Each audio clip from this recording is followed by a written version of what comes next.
Good morning, good morning, buenos dias, buongiorno, buon dimineața, labric. To all visiting dignitaries, invited guests, and scholars from across the globe, research scholars, faculty members, teachers, students, and my dear friends. On behalf of Sarvajanik University and Mitraj Sarvajanik Institute of Design, Planning and Technology, I extend a warm welcome to you all to this multidisciplinary international conference, Designing Identities, Intersections of Art, Architecture, Culture, Religion, Science, Technology, and Society. We begin this inaugural ceremony with the Sarvajanik University anthem. May I request everyone to rise.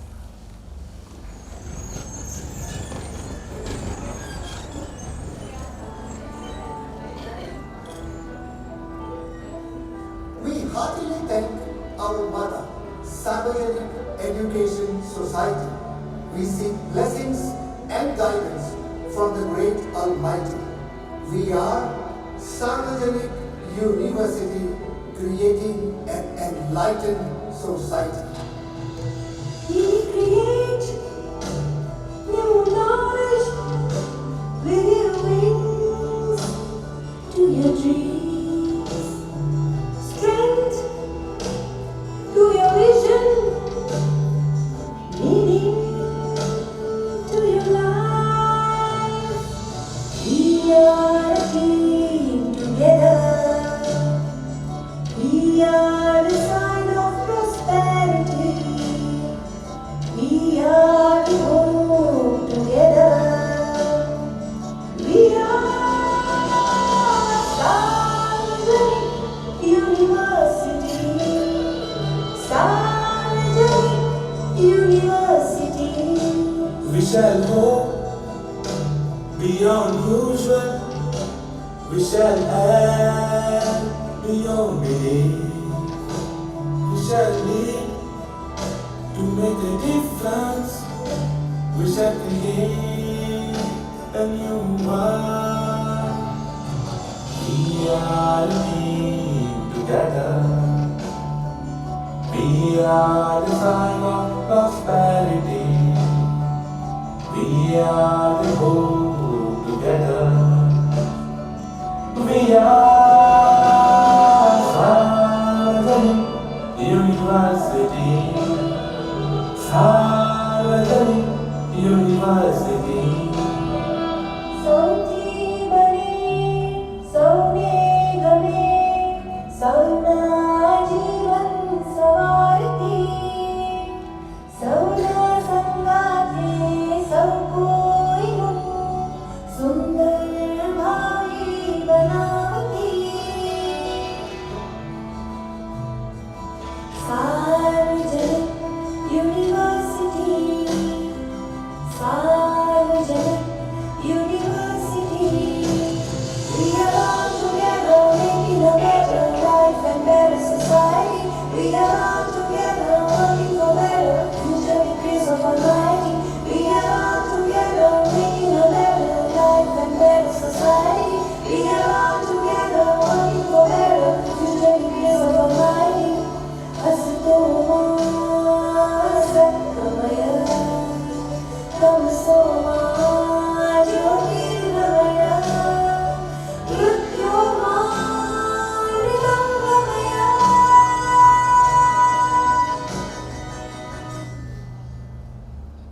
Thank you. Please take your seats.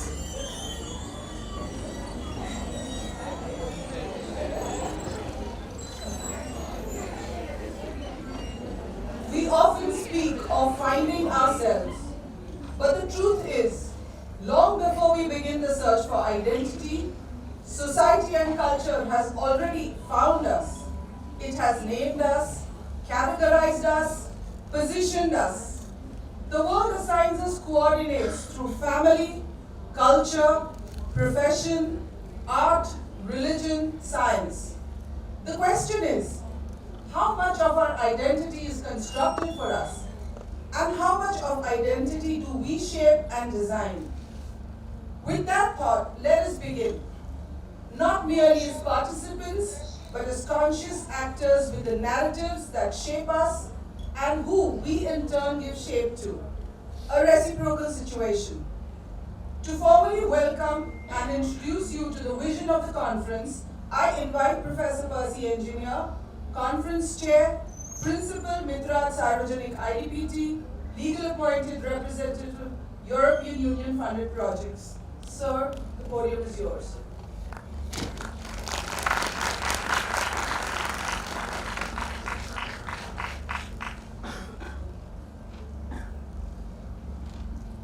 A very warm good morning to all of you.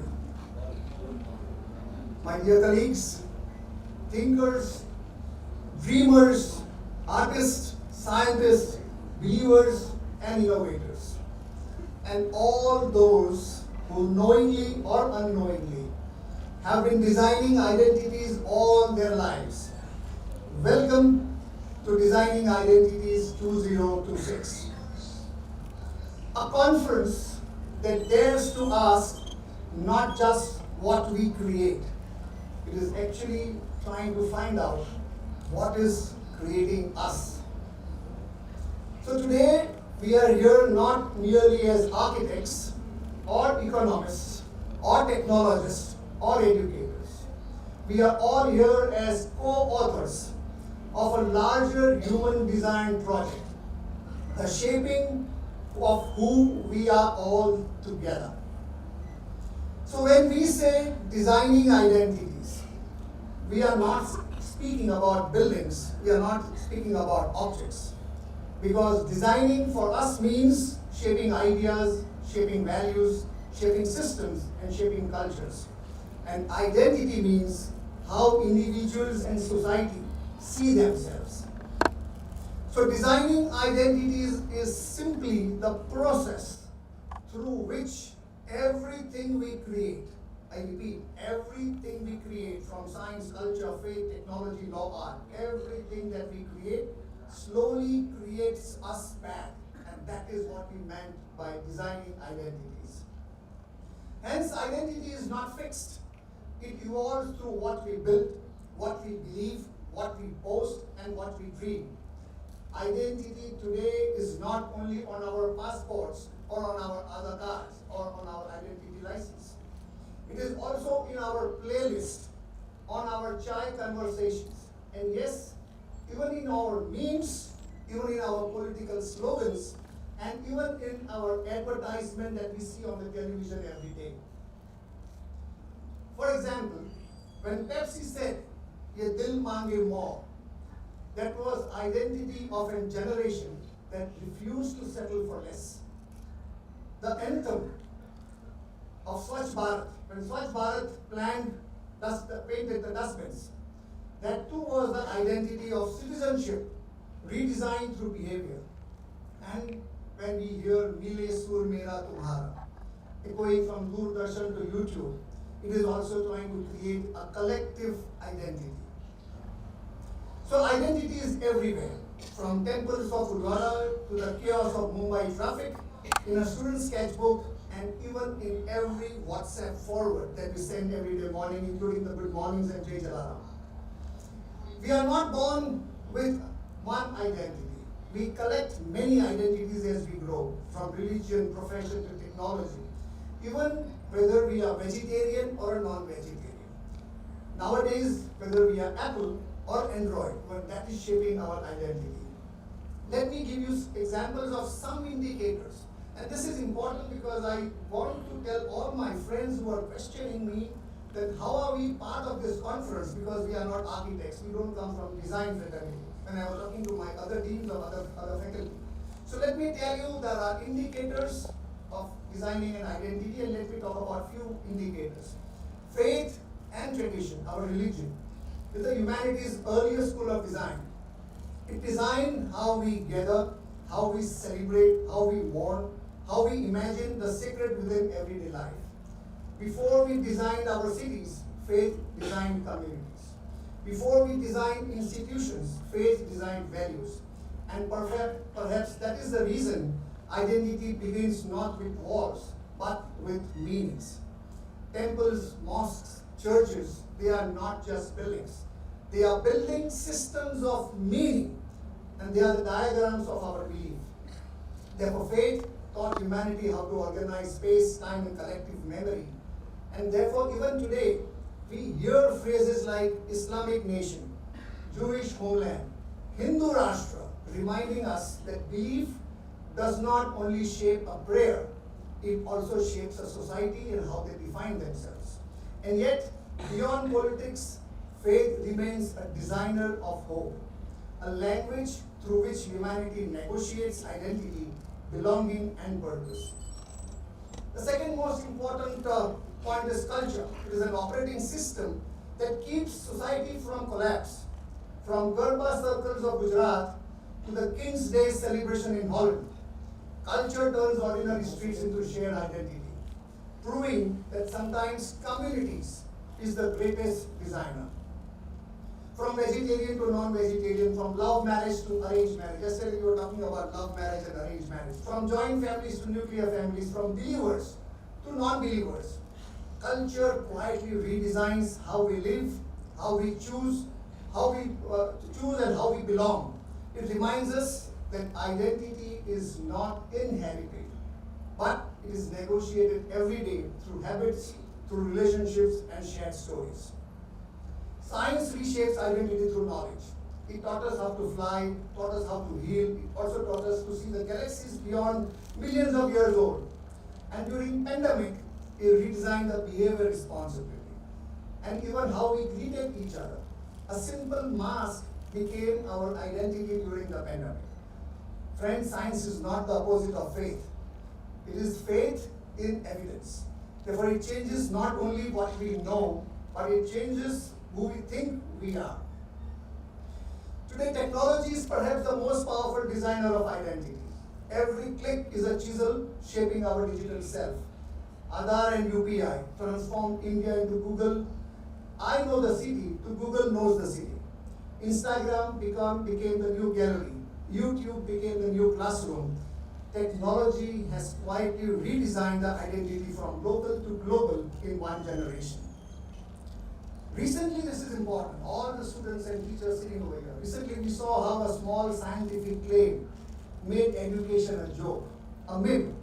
And it is a reminder to all of us that knowledge is not about discovery, it is about responsibility. Identity is no longer shaped only by knowledge. It is shaped by how we design truth, question the narratives, and choose what we believe. And that is exactly what designing identity is all about. Economics is identity in motion. It tells us who we value and what we reward. When Dhirubhai Ambani said, think big, think fast, think ahead, he wasn't talking about money, my friends. He was talking about mindsets. When Jamshedji Tata was building industries along with hospitals, schools, and trusts, he was designing philanthropy in capitalism. Money is perhaps humanity's greatest collective design. Every invoice is a story. Every market is a mirror of society's ambition and livelihood. And livelihood is the strongest form of identity. Law, governance, and politics. The Constitution is our first document. And the law is a designing document, a blueprint of fairness. When Justice Chandrachud said that the Constitution exists to protect the unpopular, he reminded us that fairness too needs a design. Most importantly, which we all can relate, when Amitabh Bachchan in the movie Pink said, "No means no," it wasn't just a courtroom scene.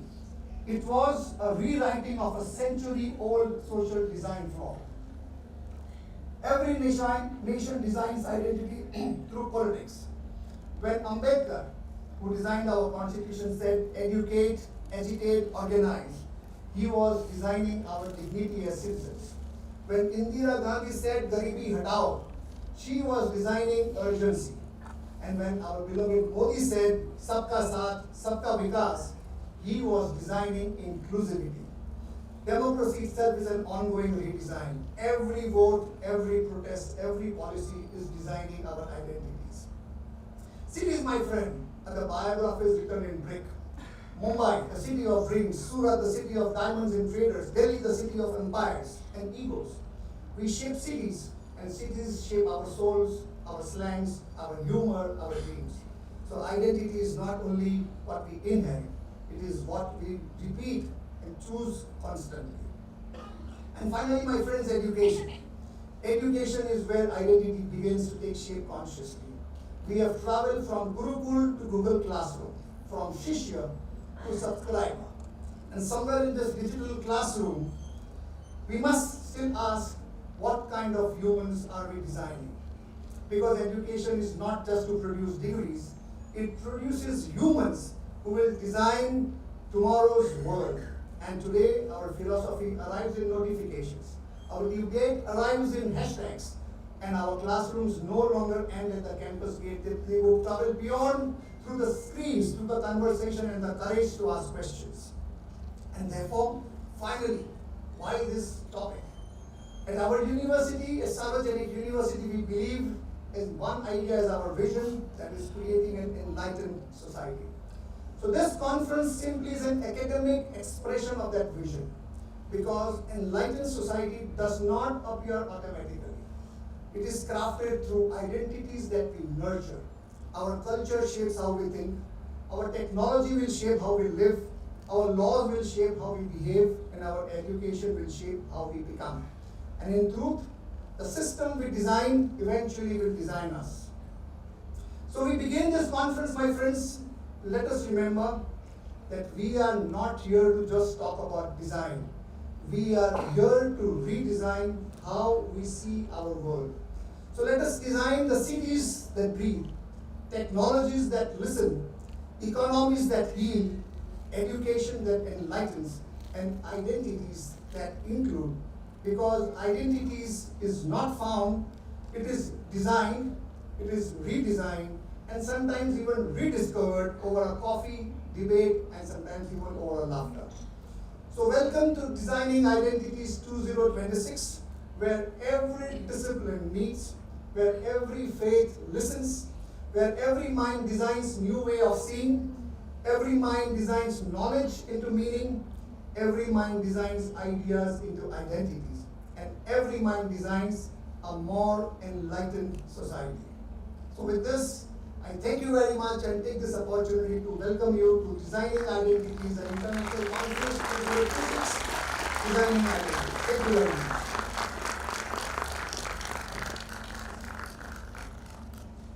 Thank you, sir, for that thought-provoking presentation. May I now request all the dignitaries to come forward as I call out your names for the floral greetings and memento presentations as a gesture of gratitude and respect. But before I invite you to the stage, allow me to express the idea behind the memento. The memento which you will receive is not merely an object. This represents the very essence of our conference, Designing Identities. The smaller hand symbolizes the learner, the citizen, the child, the young professional, the community that is still becoming. The larger hand symbolizes the teacher, the state, the leader, the institution, and the society that takes responsibility. Between these two hands rests a diya, a light. That light represents knowledge without arrogance, wisdom without domination, progress without erasing the roots, enlightenment without exclusion. The flowers around the diya remind us that growth must be humane and development must be beautiful, not merely efficient. This memento tells a simple but powerful story. No identity is born complete. Every identity is shaped carefully, ethically, lovingly. Just as the potter shapes clay on a wheel, just as the teacher shapes the mind, and just as the policymaker shapes opportunity. We shape identities not by force, but by care. I now request our teachers, Professor Kunjan Goswami and Professor Abhishek Mandala, to escort our keynote speakers and dignitaries on the stage as I call out their names.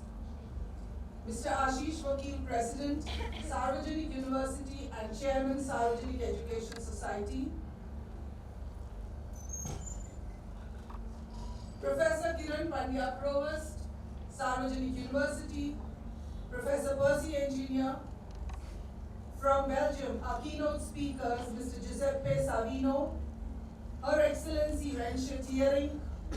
From Technical University of Cluj-Napoca, Romania, Professor Sherman, Professor Sullivan Monroe, Professor Johanna Moldovan, Professor Christina Kampian.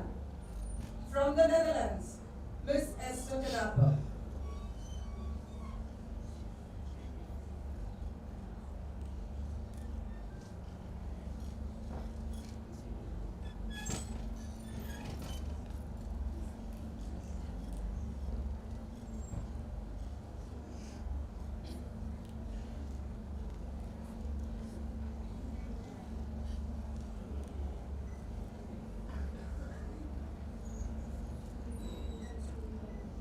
And now I invite on stage Conference Chair Professor Percy Engineer, conveners of the conference Professor Hardik Gandhi, Professor Jasmine Kaur Pandya and Professor Bhabis Engineer.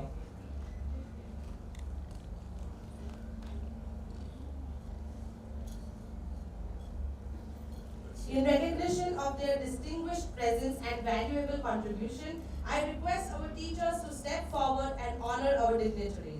I invite Professor Sarupa Dave to present a mentor to Mr. Ashish Vakil.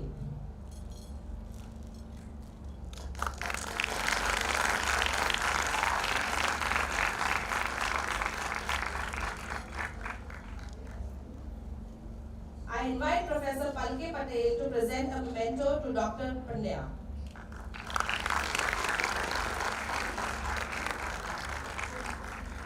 I invite Professor Bhavna Vimawala to felicitate Professor Percy Engineer. I request Professor Vishal Mashruwala to felicitate Mr. Savino. Professor Neeraj Nayak to felicitate Her Excellency Rensha Thiering.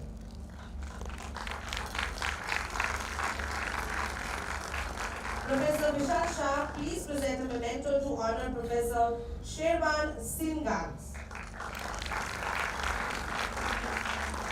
Professor Alpa Pandya, please present a memento to Professor Joanna Moldovan. I invite Professor Neva Desai to honor Professor Sullivan Moldovan. Professor Rajeshri Spark, please do the honors for Professor Christina Campina.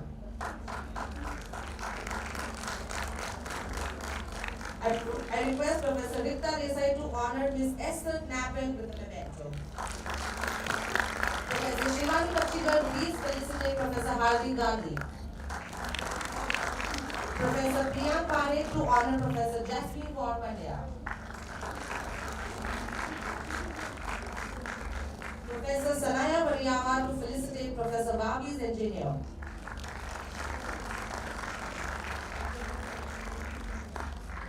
Today, as we present this memento to you, we are not only offering gratitude, we are acknowledging your role as shapers of lives. And the light you carry forward is not just knowledge, it is hope. This diya, placed in your hands, is our shared promise to design futures that are enlightened, inclusive, and humane. Thank you for being part of this journey, and thank you for helping us design identities that uplift societies. Ladies and gentlemen, a big round of applause to the shapers of the conference and helping to create an enlightened society. Volunteers, please collect mementos as we can pack them properly for our guests. Thank you. And I request all on stage to please take their seats so we can listen to our galaxy of speakers.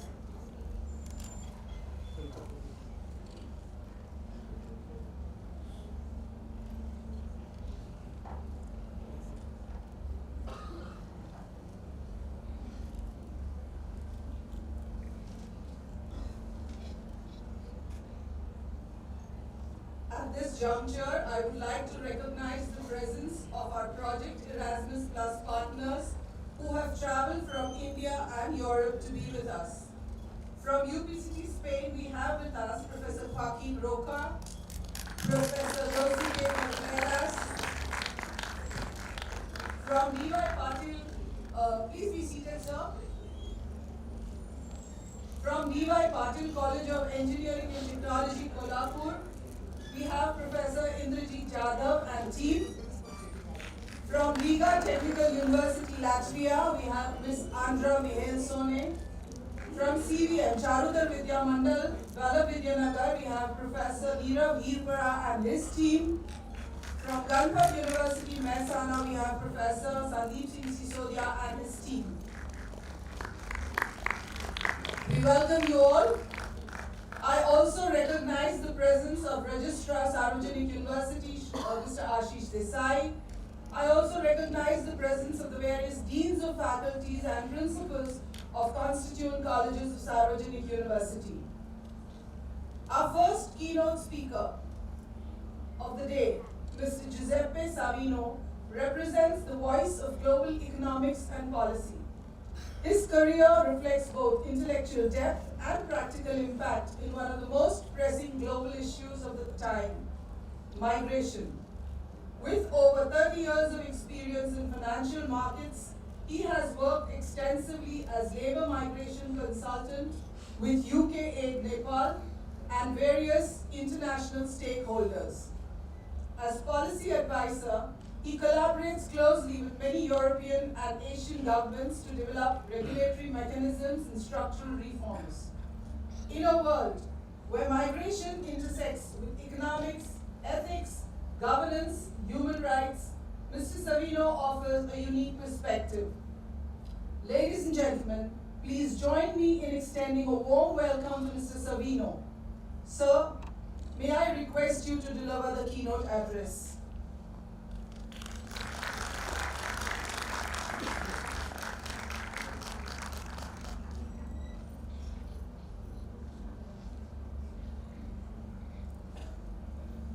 I also recognize the presence of SES members, Mr. Dinkar Nayak, Mr. Rajesh Desai, and Mr. C.S. Jaliwala, Mr. Yatish Parekh.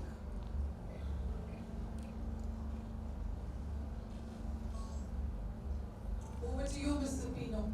Oh, sorry. Sorry, that was Mr. Savino. No, absolutely not. So first of all, a little explanation. Where does Pino come from? Pino is short for Giuseppe Savino. My name is Giuseppe Savino, but all my friends, and I encourage you to refer to me as Pino. It will make things simpler, I think.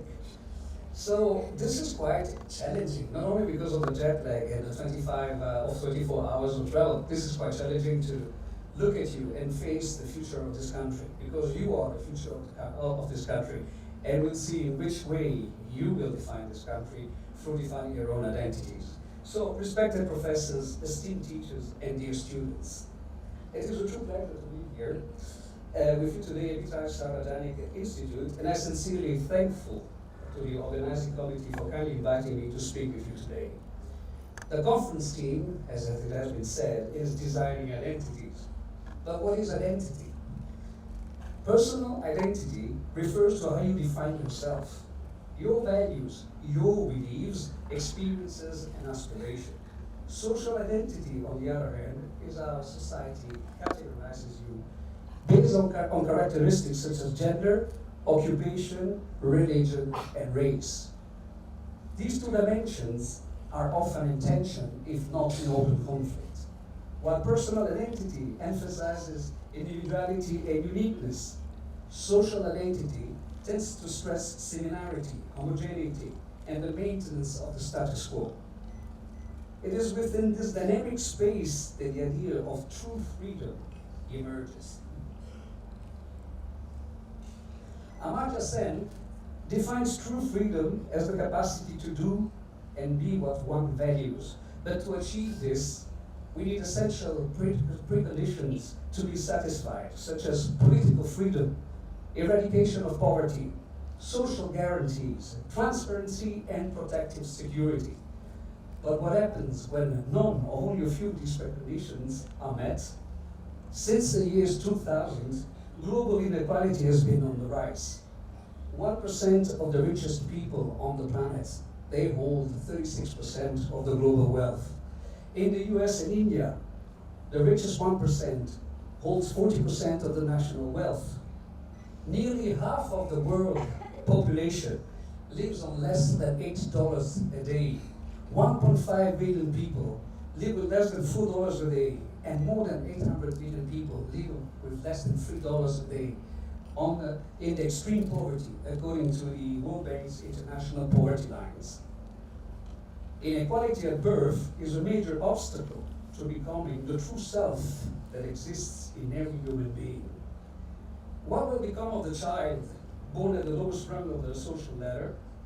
Who will he or she become? Moreover, every society generates restrictive norms and stereotypes to preserve the status quo. Who hasn't heard amongst you and silently agreed on some of these stereotypes? Poor are lazy. That's why they're poor. Some people were born to be slaves. Migrants are a threat. They will steal your jobs. Women are meant to be good housewives and to procreate. And anyway, they can be paid less than men. Stereotypes and biased norms undermine inherent freedoms and hinder societal progress at a steep human and economic cost. In this context, labor migration within countries or across border has become a key pathway to socio-economic advancement. By substantially increasing income and providing exposure to our culture, migration offers an escape from poverty, enables personal autonomy, social mobility, and in some cases, emancipation. As we'll see, migration reshapes identities, social status, and national narratives.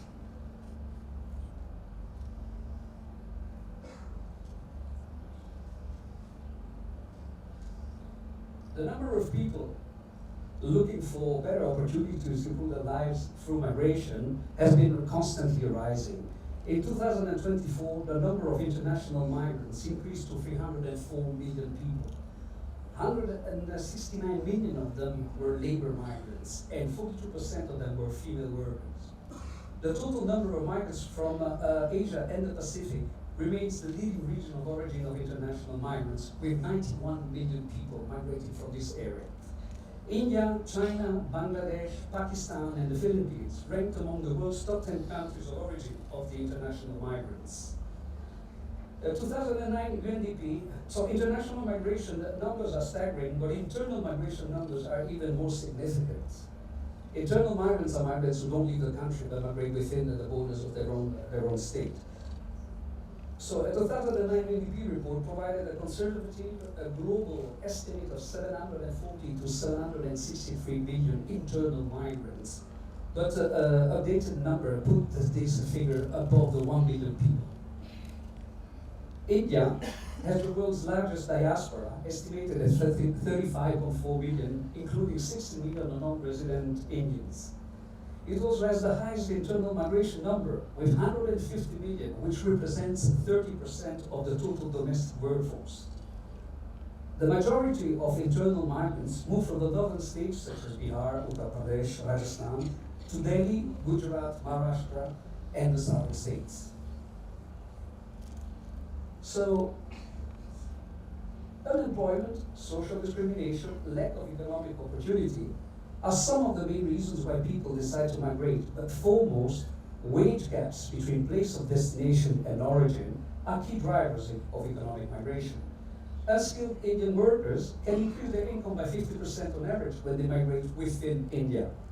But this increase varies depending on the state of origin and the state of destination. For instance, an unskilled migrant from Bihar may double his salary by migrating to Delhi, increase it by 87% by going to Maharashtra, and 74% to Karnataka. Through international migration, though, Indian unskilled workers from India can double their wage and often multiply it by 7 in the Gulf countries, or by 20 times, or even more, if they're lucky to migrate to the United States or Canada. For instance, a construction apprentice in India would earn a monthly wage of $100 more or less. But it can increase it up to $700 by migrating to Saudi Arabia. Suddenly, a person earning $3.7 born in extreme poverty can earn between $400 to $700 a month. This considerable wage increase will be used to securing basic needs, increased savings, and investment in human capital. International migration can produce a rapid and significant rise in a person's economic and social standing.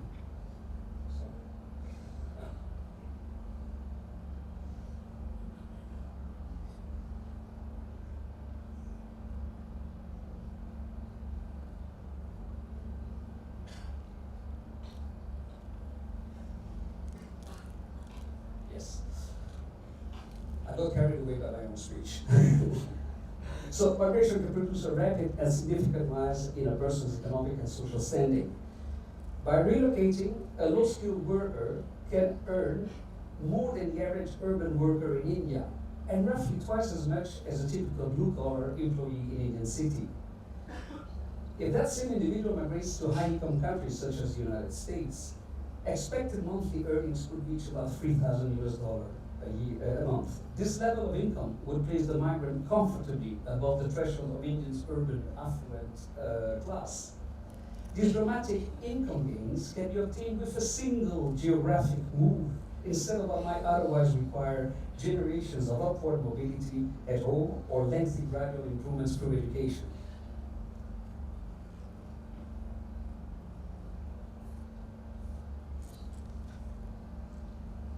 Migration is not exclusively driven by poverty or unemployment. A significant portion of international migration involves highly skilled professionals, such as scientists, doctors, engineers, and tech workers. Many migrants are middle-class individuals looking to maximize their earning potentials, invest in their future, or provide their children with greater opportunities.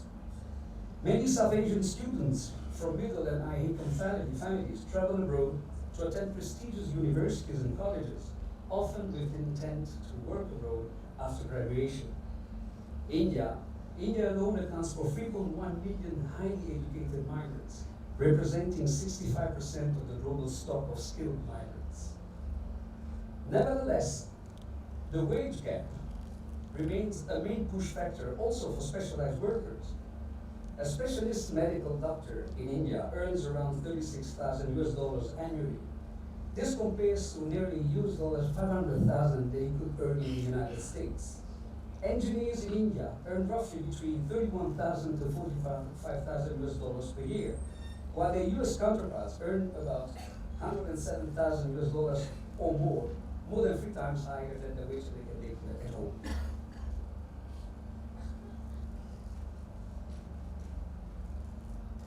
Migrant workers play a major economic role not only in the destination countries, but in the countries of origin through remittances. Remittances are the savings earned abroad and sent back home. Officially recorded global remittances reached nearly $700 billion in 2024, making them one of the largest and most stable source of external finance for low and middle income countries. India, with the world's largest diaspora, remains the top global recipient of remittances. Inflows exceeded $135 billion in 2024, underscoring the scale at which migration-linked income supports domestic consumption, investment, and economic stability. Beyond the immediate monetary value, remittances generate a powerful social multiplier effect. High wages earned abroad translate into broader self-reinforcing benefits across families. Basic needs can be covered, and money can be saved and spent on the children's education, on the purchase of land, and the start of new businesses. Migration has always been profoundly transformative for women. Women who migrate independently often gain financial autonomy, confidence, and decision-making power within their families. Many invest deliberately in the education of their daughters, reshaping gender norms one household at a time. Education in particular represents a significant expenditure category. According to UNESCO in 2019, international remittances have increased education spending on average by 35% across Asia and sub-Saharan countries, and more than 53% in Mexico and in Latin America. When children of low-income migrant families succeed in school, it doesn't just help them. Their success can inspire others, raise collective aspirations, and help break the patterns where families keep struggling from one generation to the next.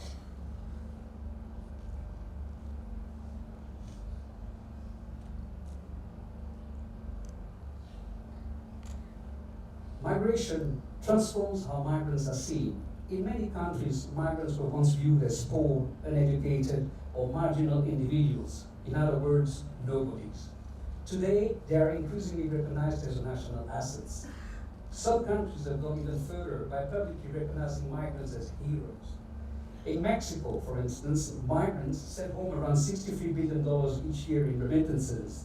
In 2024, the Mexican government unveiled a bilingual migrant hymn honoring their loyalty and resilience, declaring, "We change our location, but not our flag." Mexico has also launched reintegration and repatriation programs to welcome returning migrants with dignity and support. In the Philippines, migrants are officially called Bagong Bayani, which means modern-day heroes.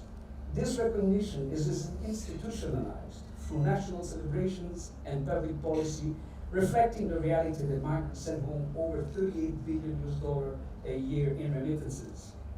These examples, they show a powerful narrative shift. They show how migrants move from being invisible laborers to becoming symbols of national pride.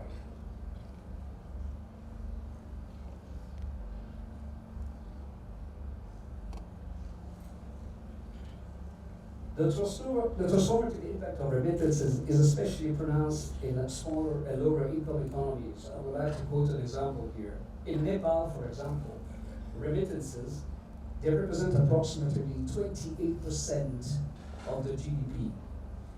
So it has been estimated that thanks to the remittances, the level of poverty has been reduced by 40% over a time span of 10 years, between 2001 and 2011. So remittances and migration are stabilizing household income and enabling investment in human capital. Remittances function as a powerful driver of inclusive development.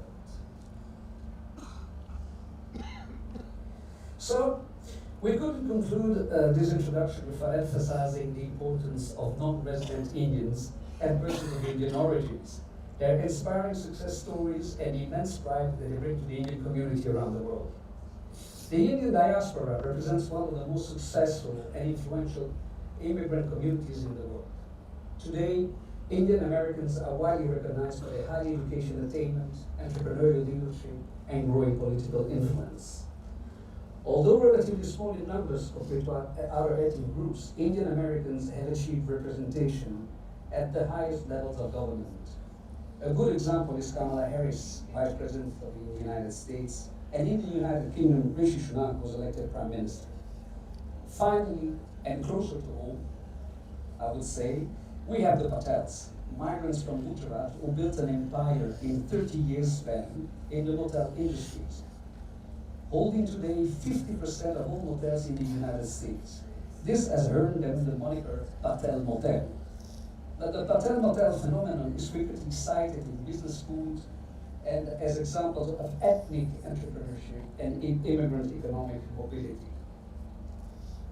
Gujarati diaspora philanthropy is very, very strong, as you know better than I do. Remittances as funded schools, colleges, and technical institutes.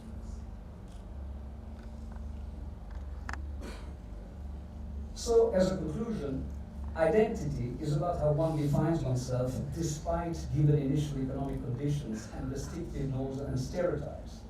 One can either accept one's fate or try to change it by becoming the new man or woman within. Migration is one of the most effective, if imperfect, paths to be and what one wants to be and do what one values. Thank you.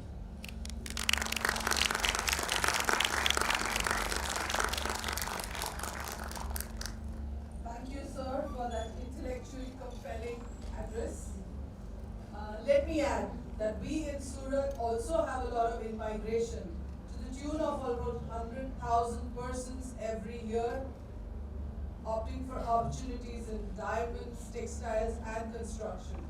and approximates say that about 70% of our labor force is basically in migrants. So yes, migration definitely is a very compelling issue, even in Surat. Thank you so much.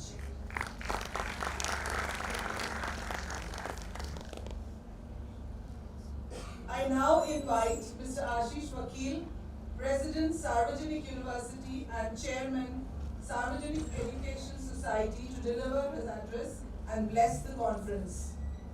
Mr. Ashish Vakil, please. Thank you, sir.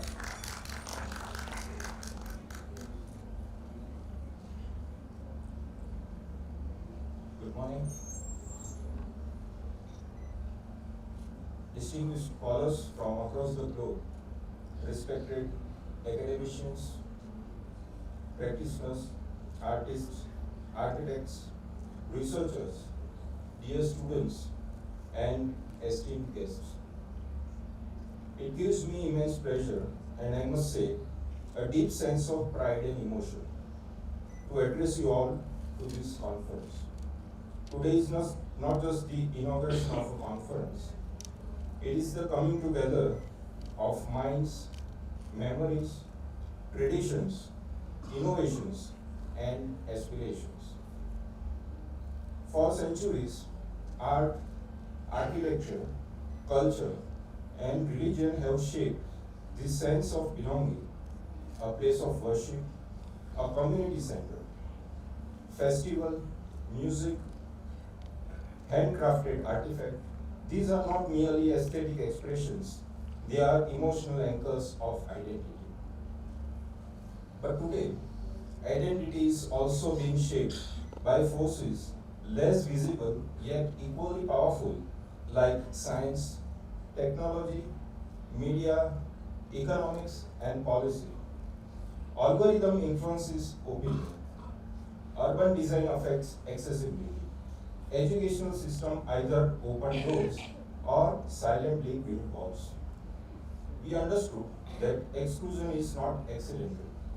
It is often embedded in systems, spaces, and structures. And exclusion can be designed, then inclusion can be designed too. We have scholars who have traveled across geographies carrying diverse perspectives. We have students who have poured imagination and hope into their models and digital heritage projects. When young minds reinterpret heritage through contemporary design, it tells us that tradition is not just frozen in time. It evolves, it adapts, it speaks anew. In a city like Surat, dynamic, resilient, enterprising, identity has always been layered. Migration, trade, faith, innovation, all coexist here. It teaches us that identity is not singular, it is plural, not rigid, but evolving.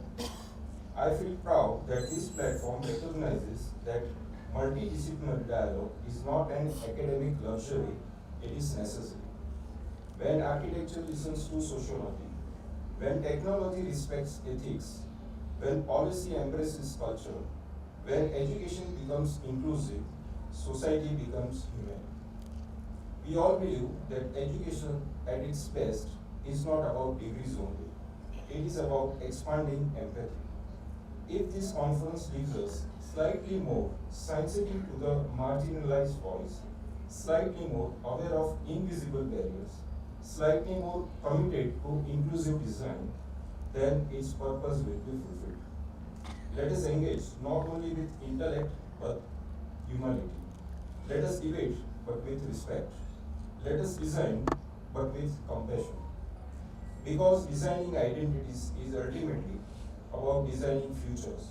Futures where every individual finds space, dignity, and opportunity.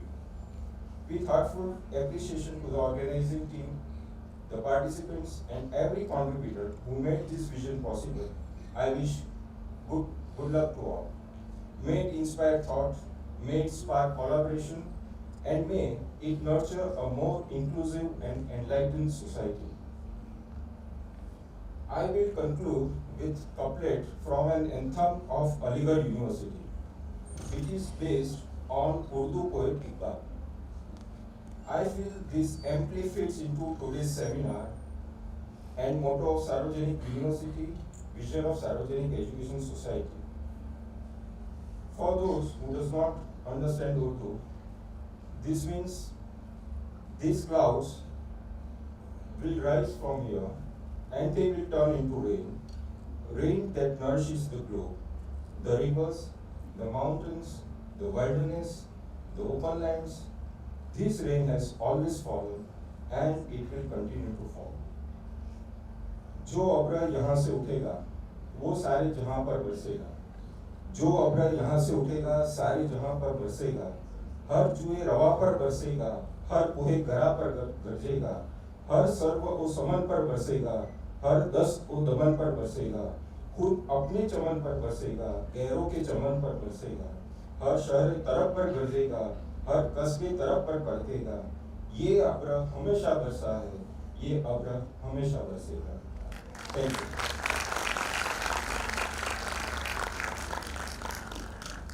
Thank you, sir, for your blessings, and I am sure the future generations will answer your call for sensitivity towards deprived sections of society.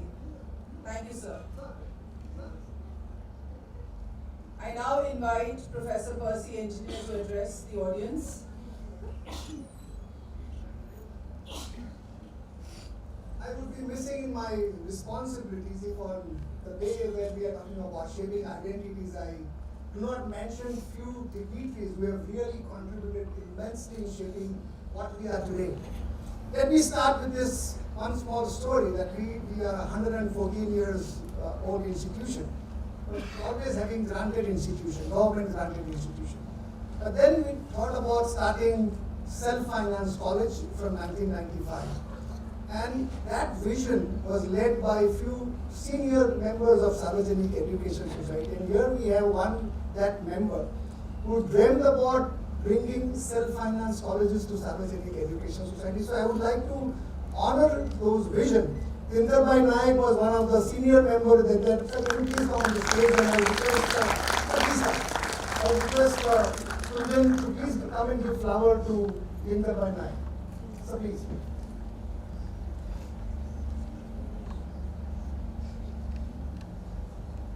You can take the flower. You need not have the plate, go with the plate. That's better. So please. It was Inderbai Naik, along with a lot of many senior members of Sarvajanik Education Society, for the vision of bringing self-finance colleges to and second vice president of Sarvajanik Education. So Inderbai sir, so thankful to you for honoring our invitation. Thank you so much.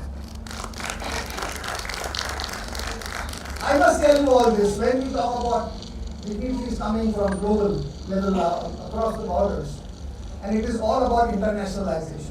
And there is one person sitting over here who was instrumental in pushing me. Suddenly I get a phone call from one of the chairmen of Sarvajanik Education Society. Can you please come to the office and I have somebody to introduce. And he introduces me to one representative from Spain, Mr. Mahendra. He introduced me to Mahendra. And that's how it started. I hope you know that. You know him? Probably you won't know him. Okay. So it was Ratish Parekh who introduced me to Mahendra Bhai, and then we started internationalization, and that's how this whole international conference is here. Ratish Bhai, can I please have you on the stage? And can I request Sarupa, please honor Ratish Bhai with a flower, and as a gesture of our gratitude for helping us to cross borders. Ratish Bhai Parekh.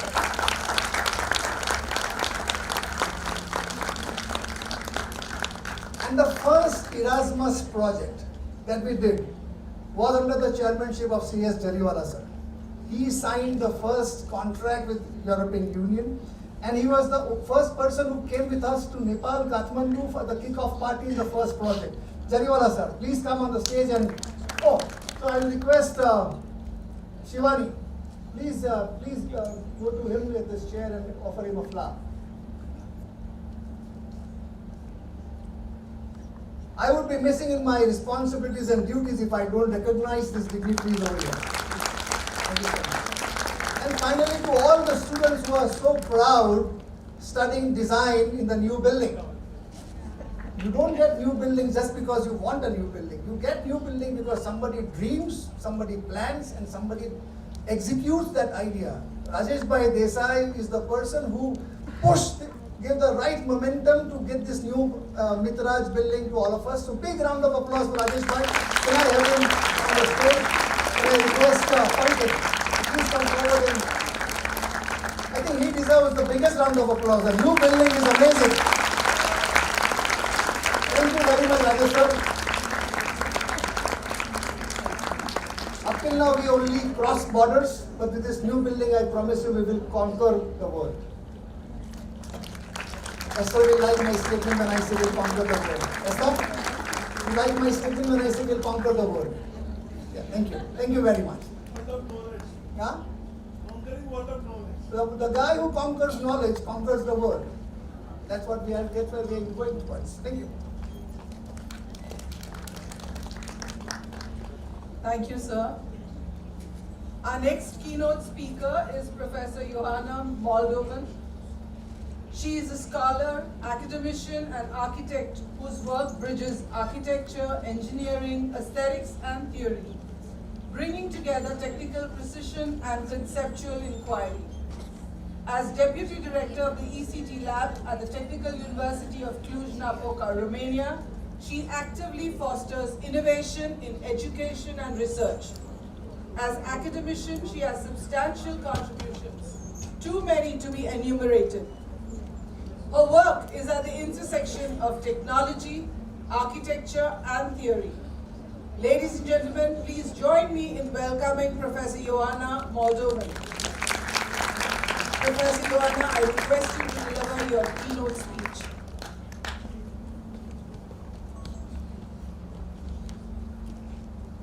Hi. Sure.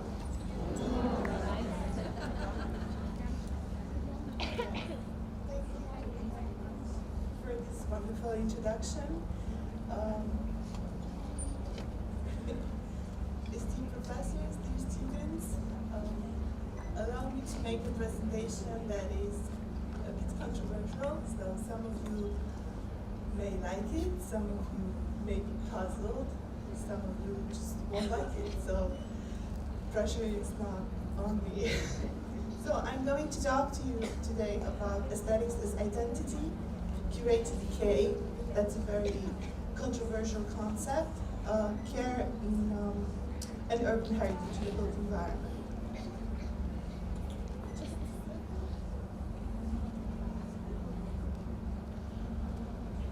It works.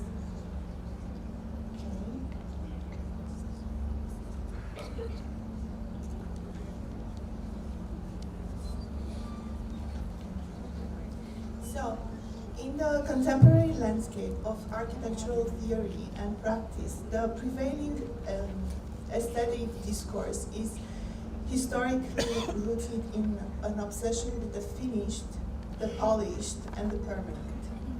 When professionals speak of aesthetics, the conversation is typically confined to the parameters of form, proportion, beauty, and coherence. The architectural object is traditionally envisioned as a monument to stability, an artifact meant to transcend time through the preservation of its original state. I'm going to try to identify a gap in this perception, noting that the current architectural aesthetics prioritize permanence while systematically neglecting the profound significance of aging material and the transformation of buildings. Such a focus treats the built environment as a series of static snapshots rather than an evolving dynamic system.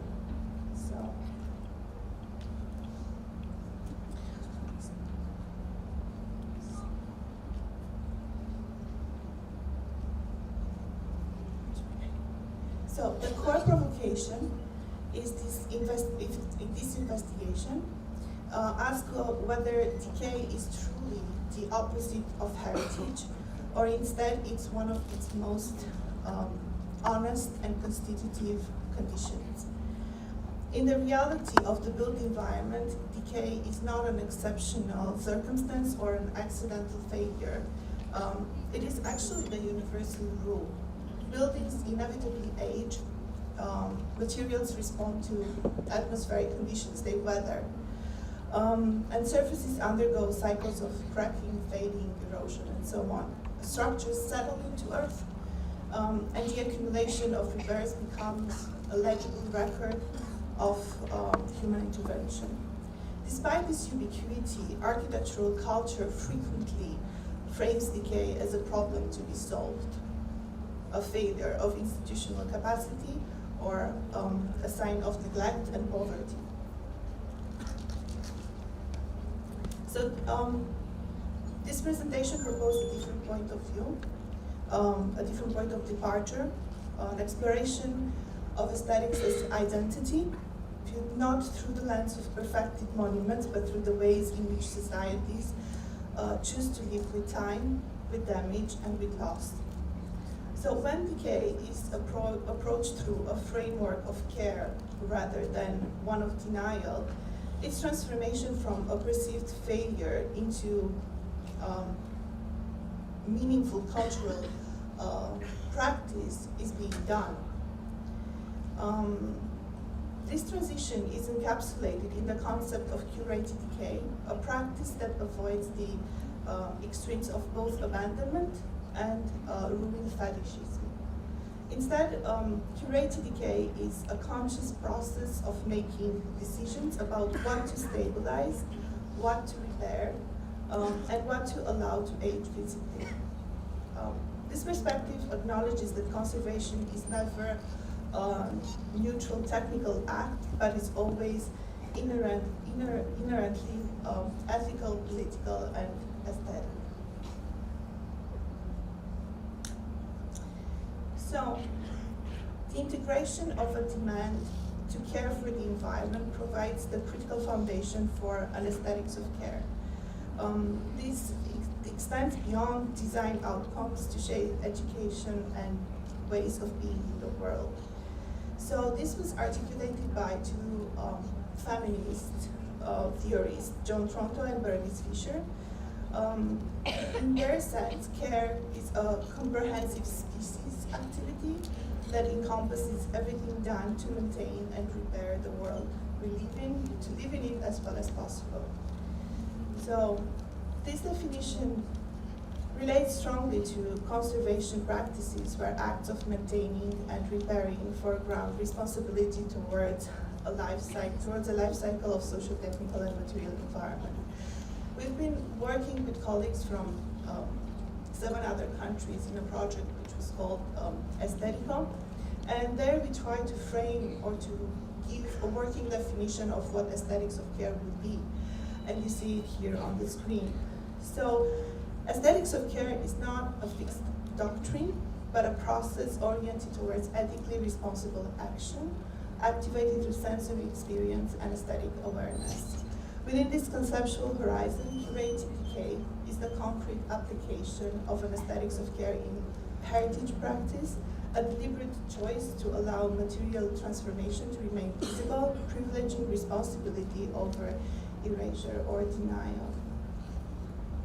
So to explore this concept of curated decay, I will move to 4 selected contexts from Europe. Genova in Italy, Nicosia in Cyprus, Troyes in France, and Roșia Montană in Romania. These are very different places, different histories, different materials, and different political conditions. So these are the case studies. As I said, I will talk about an Italian city-state, the last European capital that is being divided between 2 nations, a picturesque French town in the Champagne region, and a Transylvanian village guarding one of the oldest gold mines of Europe. So all 4 of these sites are shaped by decay, slow, sudden, accidental, or imposed. Sometimes it's even technical or violent. By placing them side by side, we can begin to see how decay participates in identity formation, whose past is preserved, whose is suspended, and whose is actively erased. So I invite you to hold in mind, as we move through these 4 cases, it's not whether decay is good or bad, but how care or the lack of it shapes the meaning that decay carries. I'll try to move really fast through the theory behind it. So when aesthetics is refined as an identity, the term refers to more than visual pleasure. Identity is not a static property of a building.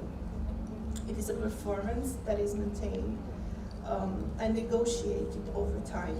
Architecture remains one of the most powerful material carriers of collective self-understanding, expressing identity not only through what society celebrates, but through what society also tolerates, expressing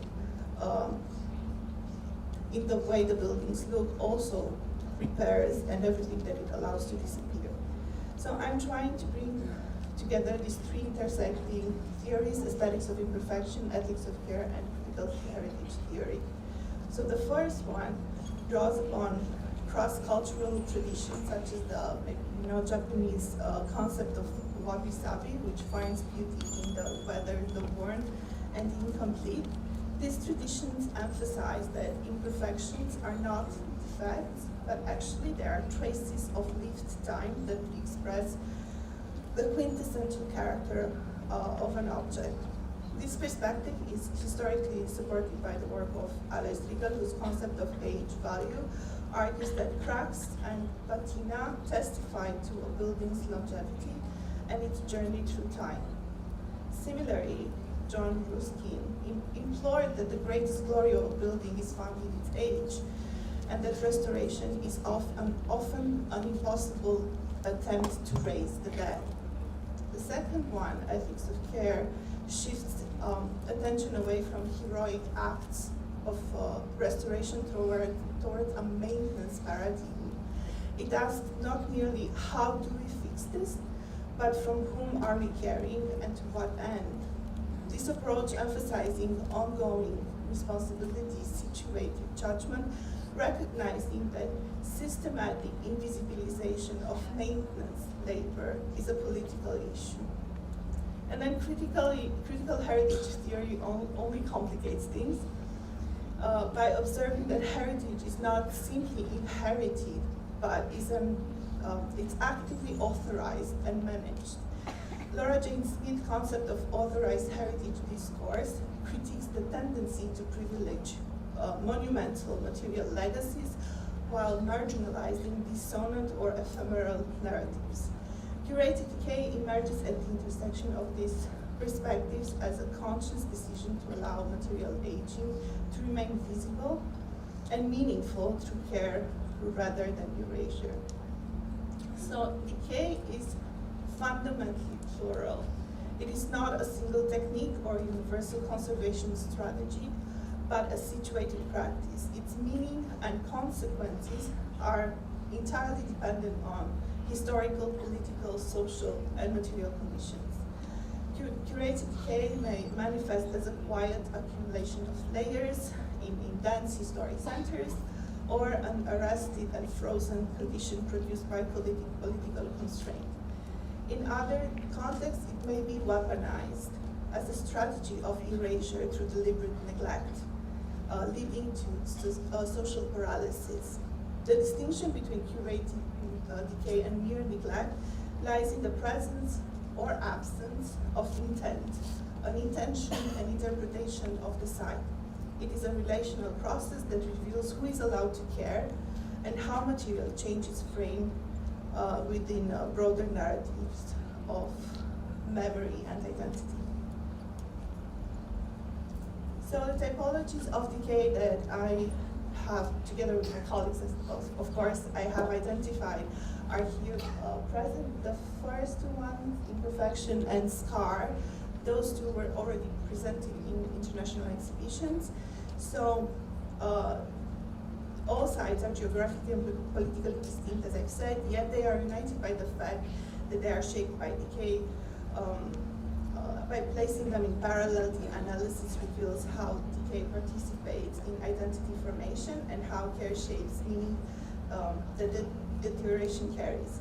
So Genoa, the first one, is categorized as a creative layered, saturated, and slow, reflecting a city that actually has never had the luxury of erasure because of its position geographically. Nicosia presents a condition of frozen decay. It's an area that has been frozen since 1974 by military and political forces. Troyes in France offers a lesson of managed decay, technical negotiation with material fragility that requires ethical restraint. And finally, the fourth one, Roșia Montana, exhibits coerced decay, a troubling form where deterioration is actively produced through deliberate abandonment as a strategy of erasure. So the critical question across this typology is not whether decay exists, but who controls it, who suffers from its effects, and who is permitted to intervene in its progression. The following sections provide an examination of these case studies through the lens of curated decay and the aesthetics of care. So the first case study that you see on the screen here, as I said a few minutes ago, Genova City in Italy, a former city-state, it's characterized by this inability to expand outwards because of its political, geographical position between some hills and rivers. So what you see there is an urban development that actually folded inwards vertically and materially. So successive eras were constructed directly on top of each other, and you will see these layers creating a compact urban environment. You have Roman foundations, medieval walls, Baroque palaces, and modern interventions all in the same place. In this image here, you can see actually a farmer market that was open to do some work, some restoration, and you see different layers of streets from different eras as the city was built on top of each other. Okay, so Genova occupies an intermediate condition. Much of its fabric is safe enough to inhabit in the city core, but it's fragile enough to age visibly. So in this case, decay becomes a medium of meaning, rendering the passage of time perceptible to the senses. I'll show you just a map to get situated. So what we actually did, we went further away from what you see here with yellow, which are the large boulevards, and you see even here Via Garibaldi, which is a UNESCO patrimony site that has a majority of the 42 Palazzi dei Rol.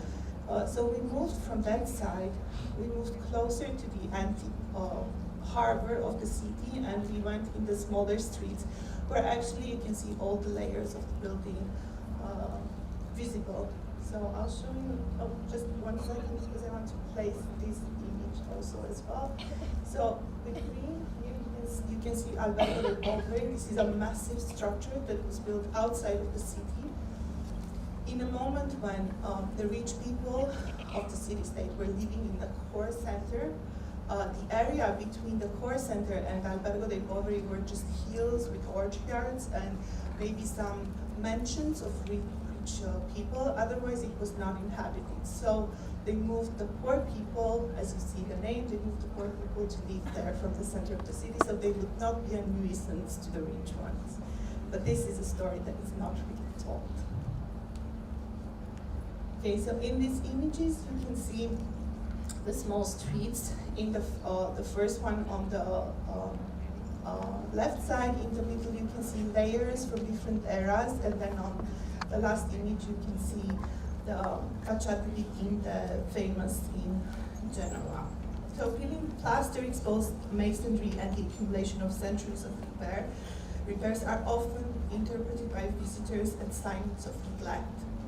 However, from a critical heritage point of view, these surfaces are actually records of persistence. To testify to everyday acts of care that sustain the city beyond official heritage narratives. Genoa occupies an intermediate condition. Much of its fabric is safe enough to inhabit, yet fragile enough to age visibly. So in this context, decay becomes a medium of meaning, rendering the passage of time perceptible to the senses. Actually, this is the place where you see the most vitality of the city. It's a very bubbling area. At any time of the day or evening, you would see people in the streets, whereas in the large boulevards at evening, they're just empty. So now I'm gonna pinpoint an example of a building. As I said, Albergo dei Poveri, it's a massive building. But this one crystallized the tension between the impulse to restore and the ethical value of living history visible. So it was founded in 1656 by a nobleman. His name was Emanuele Pignola. And the structure was intended to house the city's most destitute population, poor. The building is immense, thank you, covering approximately 60,000 square meters. So now the University of Genoa has acquired surface rights for a part of it and has started working and restoring it. I mean, if you look at the image, if you look at the first image on the left side, that's the entrance. So what you see there, it's a restoration, a pristine space. It's all white and beautiful. The only ornamental elements that you see there are those sculptures. But those sculptures, they don't reflect the people that actually lived in here. These are the benefactors, the ones that funded the building. And the other three images that you see, one on top of each other, these are places that were restored by the University of Genoa. Just take a look at the first one in the bottom. It's a classroom. It could be anywhere. Does not reflect what the history of this space. So I'll go forward. In traditional architecture culture, the abandoned wings would be viewed as a failure of stewardship. The analysis of the site as imperfection suggests that these unrestored spaces function as lived archives. Peeling paint and a faded grandeur forces the visitor to confront the authentic history of the struggle for survival that occurred within these walls. I'm just gonna, because normally if you look at this building, you won't find this information. You will find mostly information about the benefactors and how this building has been acquired and is going to be restored. But I did find in one document, so I'll just read from here a phrase.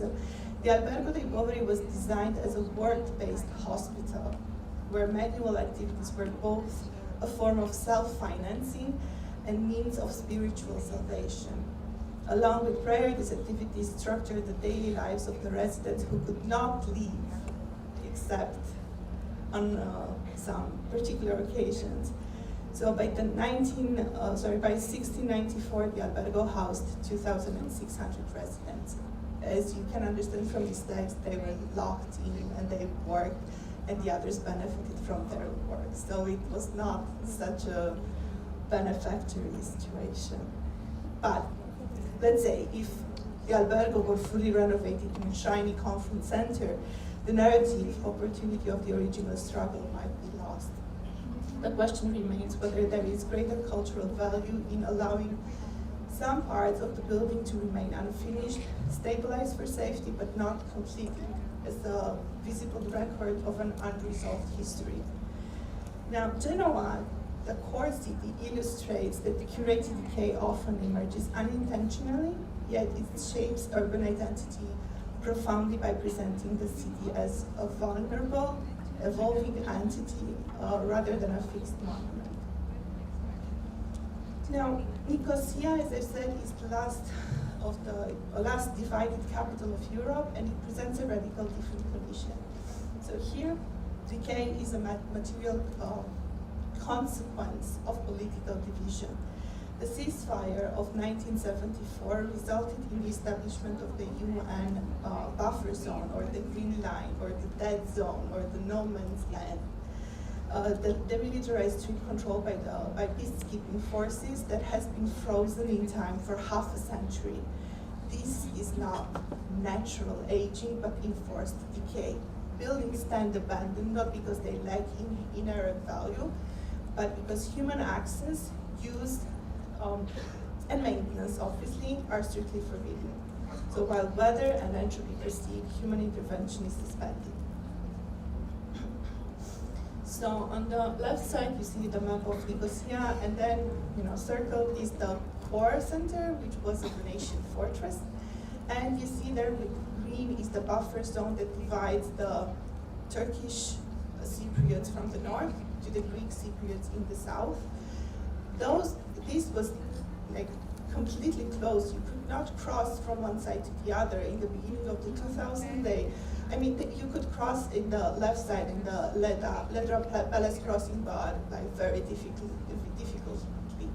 In the beginning of the 2000s, Ledra Palace crossing was open more, and then the next one, Lokmaki crossing, was open a few years later, and now you can cross easily from one side to the other.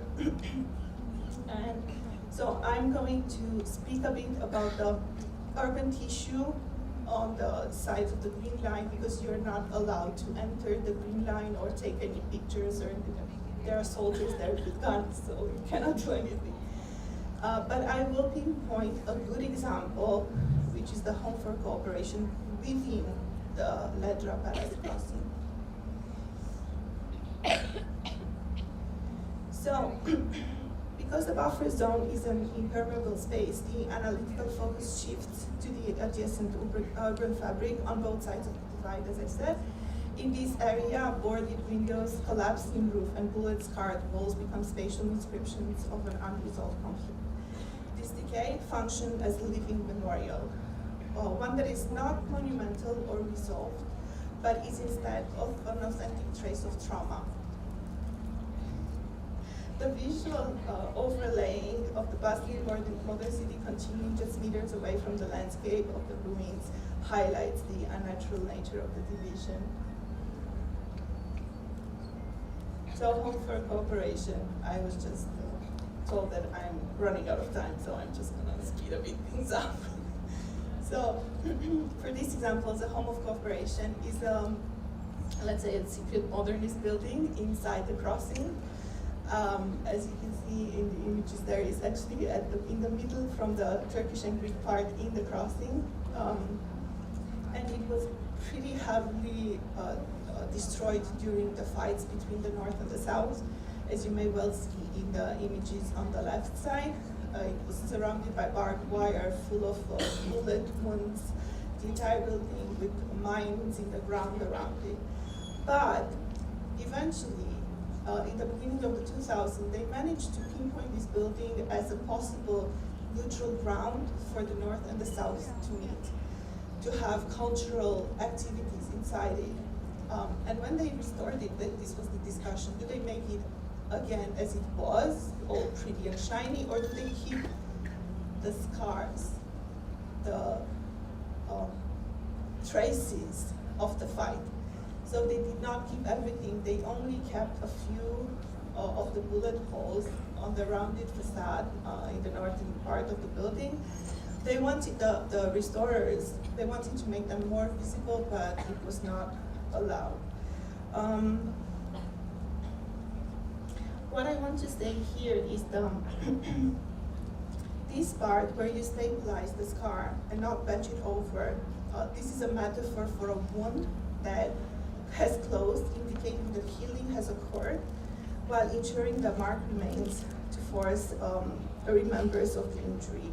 So erasing these marks would constitute cultural amnesia, and it would invalidate the pain of the communities that lived through the conflict.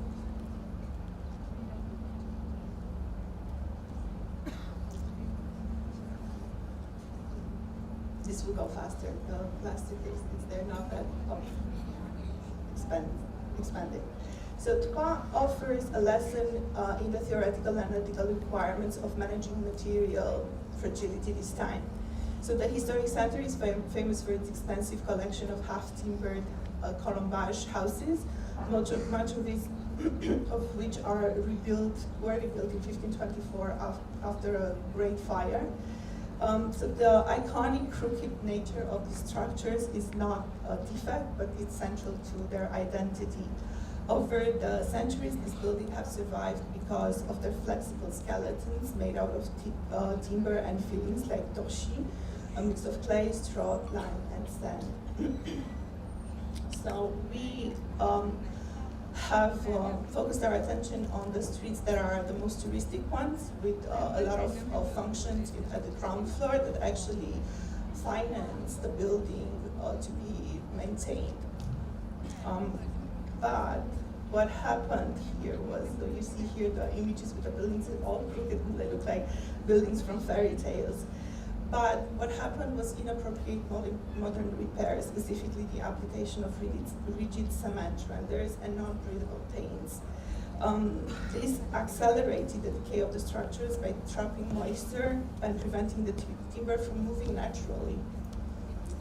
So in this context, an aesthetics of care requires restraint and acceptance of imperfection. Straightening these buildings to meet modern standards of visual perfection would erase their history of survival. So in terms of conservation methodology, we see here what is described as vertical archaeology, a meticulous excavation of the building surfaces to reveal the original timber skeleton and the colors, the initial colors. I will move to the fourth case. This one presents the most troubling typology, a decay as a deliberate strategy and form of structural violence. Home to the world's preeminent example of underground Roman gold mining, the village has been the site of a multi-decade conflict between local inhabitants, the society, and Roșia Montana Gold Corporation, the Big Bad Wolf. For years, the corporation systematically purchased properties with the intent of leveling the settlement to facilitate an open pit gold mine. Okay, the map, and we mostly focused our attention around the center of the village. But here you have some images with buildings that are decaying. The one in the middle is actually a historical building that is covered in textile with images of how it should look, and then it says that the corporation invested $17 million in the village. How they invested it, as I said, they bought houses and then they locked them. So the houses were empty, residents were relocated, and the architectural fabric was left to deteriorate. This is decay by design, a strategy of slow erasure through neglect intended to render the village uninhabitable and its heritage unworthy of protection. So in this case, decay does not generate, meaning it produces paralysis. It's a form of slow violence. It's neither spectacular nor instantaneous. It's incremental and accretive, and its repercussions play across decades. Even though the site was introduced into the UNESCO World Heritage list and the list of World Heritage in danger in 2021, the status also resulted in a state of suspension. The site is protected from immediate destruction, but the village remains immobilized. Many houses are still locked and deteriorating while legal actions are still happening between the society and the corporation. So you cannot intervene in this case unless it's an emergency intervention. The building is about to collapse and put people's life in danger. So to understand the shift required for an aesthetics of care, one can utilize metaphors drawn from medical practice, specifically the distinction between active surgery and palliative care. Traditional restoration is frequently characterized by aggressive intervention, replacing original materials, injecting concrete to force a structure to look young, like in medicine, and treating material breakdown as a failure that must be fought at all costs. Palliative curation is a term that was introduced by Caitlin Silvi that offers a total shift in orientation. It accepts that for certain structures, whether due to climate-driven coastal erosion, extreme conflict damage, or natural conclusion of their life cycle, the end is coming. Instead of aggressive surgery to keep the heart beating of the building in an authentic structural sense, palliative curation focuses on comfort, meaning, and dignity as the building declines. It eases the decline and manages the inevitable return of the structure to the earth. Palliative curation demands that society learns to care for the process of dying just as much as it cares for the process of building. By accepting the finitude of things, curated decay ensures that a structure dies with a good story that remains legible to the public. Another discussion is reversibility. So this is a discussion that appears always with restaurators and conservators, saying that if it decays, then you cannot do anything about it, it's going to be lost. However, if you look at it from a different point of view, I've showed you the case study of Nicosia in Cyprus. If I would plaster those bullet holes, isn't that something that is irreversible? You can 3D print parts of buildings with our technology today, but you cannot 3D print time, and you cannot 3D print history. Another thing that can be proposed, and it already exists, maybe it's not that extensive, I'm giving you the example of Berlin and the Berlin Wall and parts of it which are still visible. It's the idea of memory islands. So by choosing to stabilize decay rather than erase it, conservate it, it keeps the material evidence and the options open for future generations. And also, by leaving these memory islands, you disrupt the flow of normalization with monuments of historical truth and vulnerability in areas that are being developed with modern buildings that have absolutely no identity connected to the site. So what curated decay teaches us, across the 4 examined sites, Genoa, Nicosia, Troyes, and Rosia Montana, decay appears in a spectrum of forms: accumulation, freezing, fragility, and weaponization. In these cases, teach us that curated decay is only successful when it's intentional, interpreted, and embedded in an aesthetics of care. So, intentionality, the practice requires an act of choice. It is management of a structure's decline to tell a story that a shiny renovation cannot do. Interpretation, context, and narrative do not automatically emerge from ruins. Without active interpretation, signage, or framing, decay risks being dismissed as mere poverty or neglect. And curated decay works only when it's directed towards caring for oneself, others, and the planet. So, I'm going to finish soon. Conservation success is no longer defined by the restoration of objects as past state. It is defined by sustaining of meaning in an era characterized by climate uncertainty and political instability, where it is resource impossible to save everything. Aesthetics must be understood as a form of responsibility. There's not enough formaldehyde in the world to conserve everything. You cannot put museums in every historical building. It's just impossible financially to do that. So we need to understand that sometimes we need to let go, and sometimes we need to accompany these buildings in their process while being very respectful. So, the last one. The ultimate question that I leave you with is, if permanence is an illusion and decay is the most honest condition of heritage, what kinds of identities emerge when we choose to care for loss? So, my answer is that everything lies in the willingness to sit with the discomfort of historical violence and material breakdown, finding the ethics in that change. By embracing an aesthetics of care, the built environment remains a living and breathing testament to the human condition, scars and all.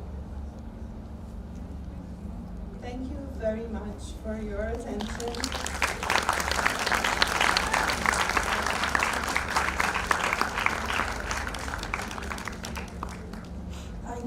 Professor Ivana. That was really refreshing and a very fresh perspective. I think our conservation studio teachers can take that up also. I would be failing if I did not recognize my friend and philosopher guide, Bankim Dave. Sorry Bankim, you are not in my line of vision. I especially, can I take a minute? Just a minute. Can I take a minute for all of you? Can you please sit? I especially came over here to tell my friends and students that today you are studying architecture, interior design at Mitraj and SCET or whatever. But in 1992, 1990, this was a dream. And then there was a group of people, group of architects who thought we should bring architecture school to Surat. And it was a practically an impossible dream. Let me tell you, the first donation of 1 lakh rupees to start architecture school in Surat was then given by architect Tarun Bhai Dave, the father of architect Bankim Dave.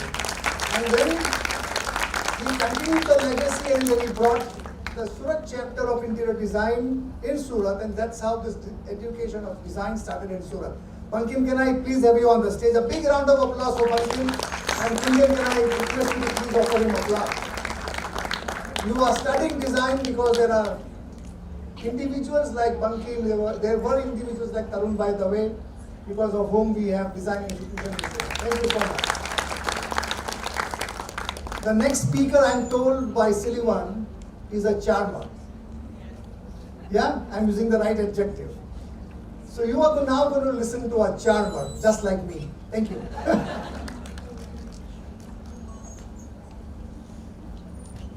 As Professor Percy said, the next speaker is a charmer, and the charmer is none other than Professor Sarvajanik.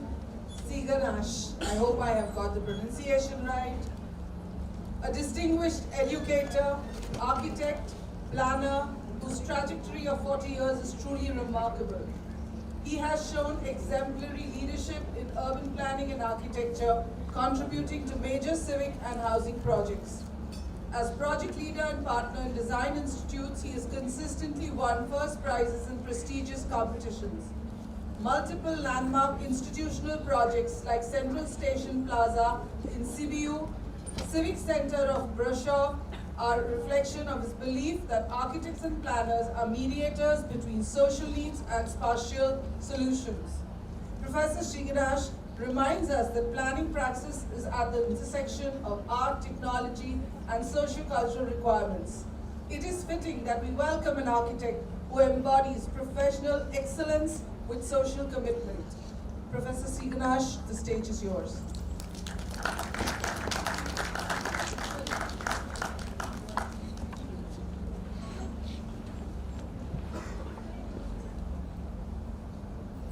Well, thank you very much for this introduction.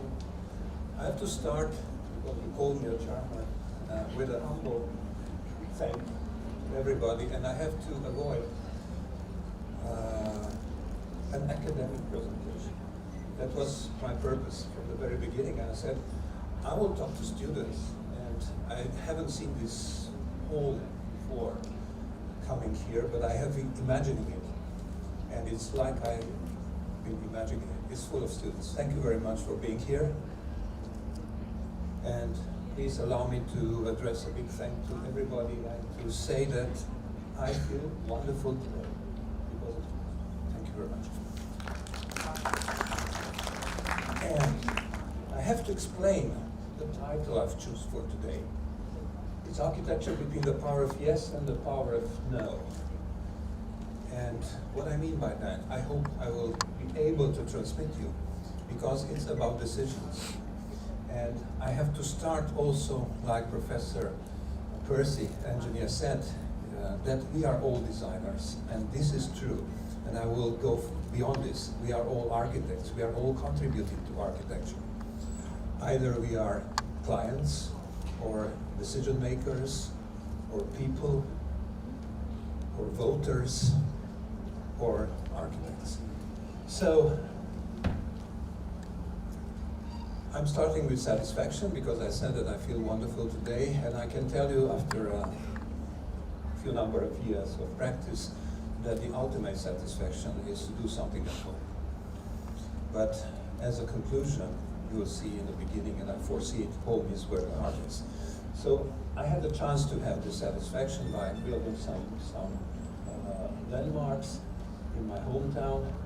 But one of the greatest satisfaction I ever had is producing a festival of architecture for students, for all the 5 schools of architecture in Romania, which we gather together on the same stage, and we are decided to continue like that. And I found that this is a unique occasion in the world. It doesn't exist anymore, that all the schools of architecture in the country are gathering together each year and sharing their knowledge and meeting students. And it's a wonderful idea. On stage, on the Opera House in my hometown, are the volunteers who made possible this thing 2 years ago, and we are continuing. So yes and no. Because architecture is about people, I have to introduce my team. I always do this. My team. And it's quite a nice team. And creating a team is about yes and no. There's a lot of yes to attract people and to perceive what you are offering and what you're doing and what you're trying.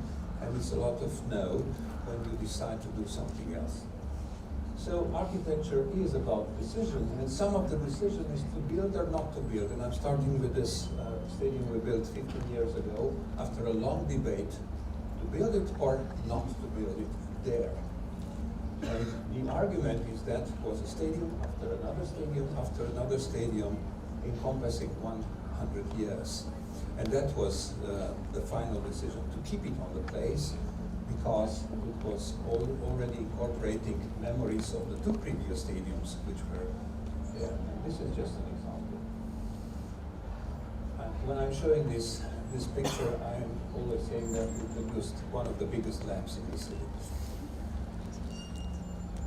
And then the subtitle is referring to 3 layers of decisions, 3 layers of yes and no.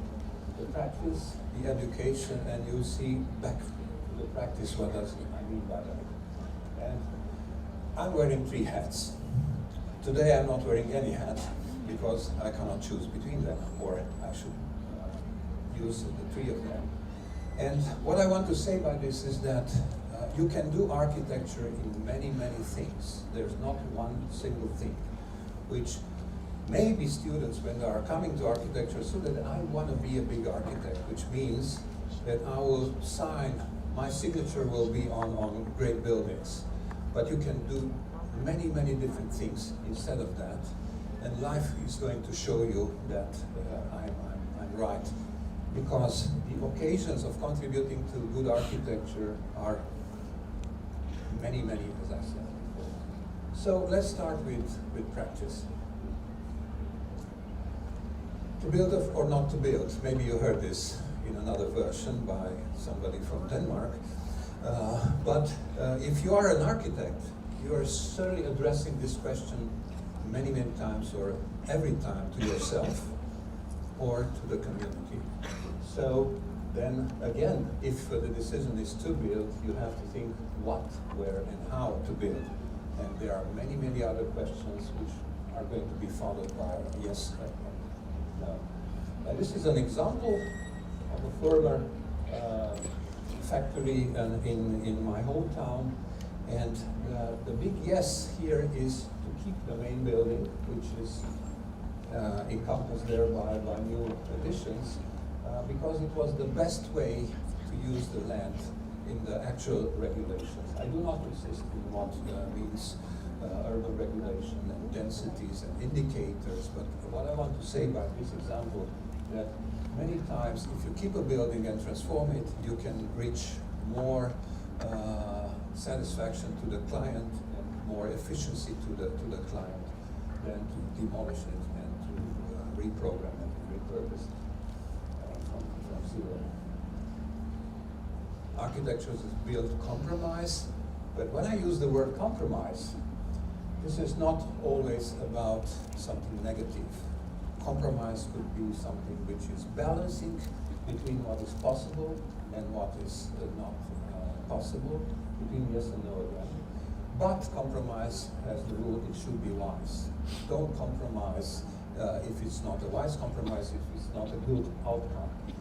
And this is a compromise with technology, a building where we didn't use drawings, but we use machines and files in order to create a facade. This is another example. This is a national rugby stadium from Bucharest, which has a very particular neighborhood where we have to discuss with.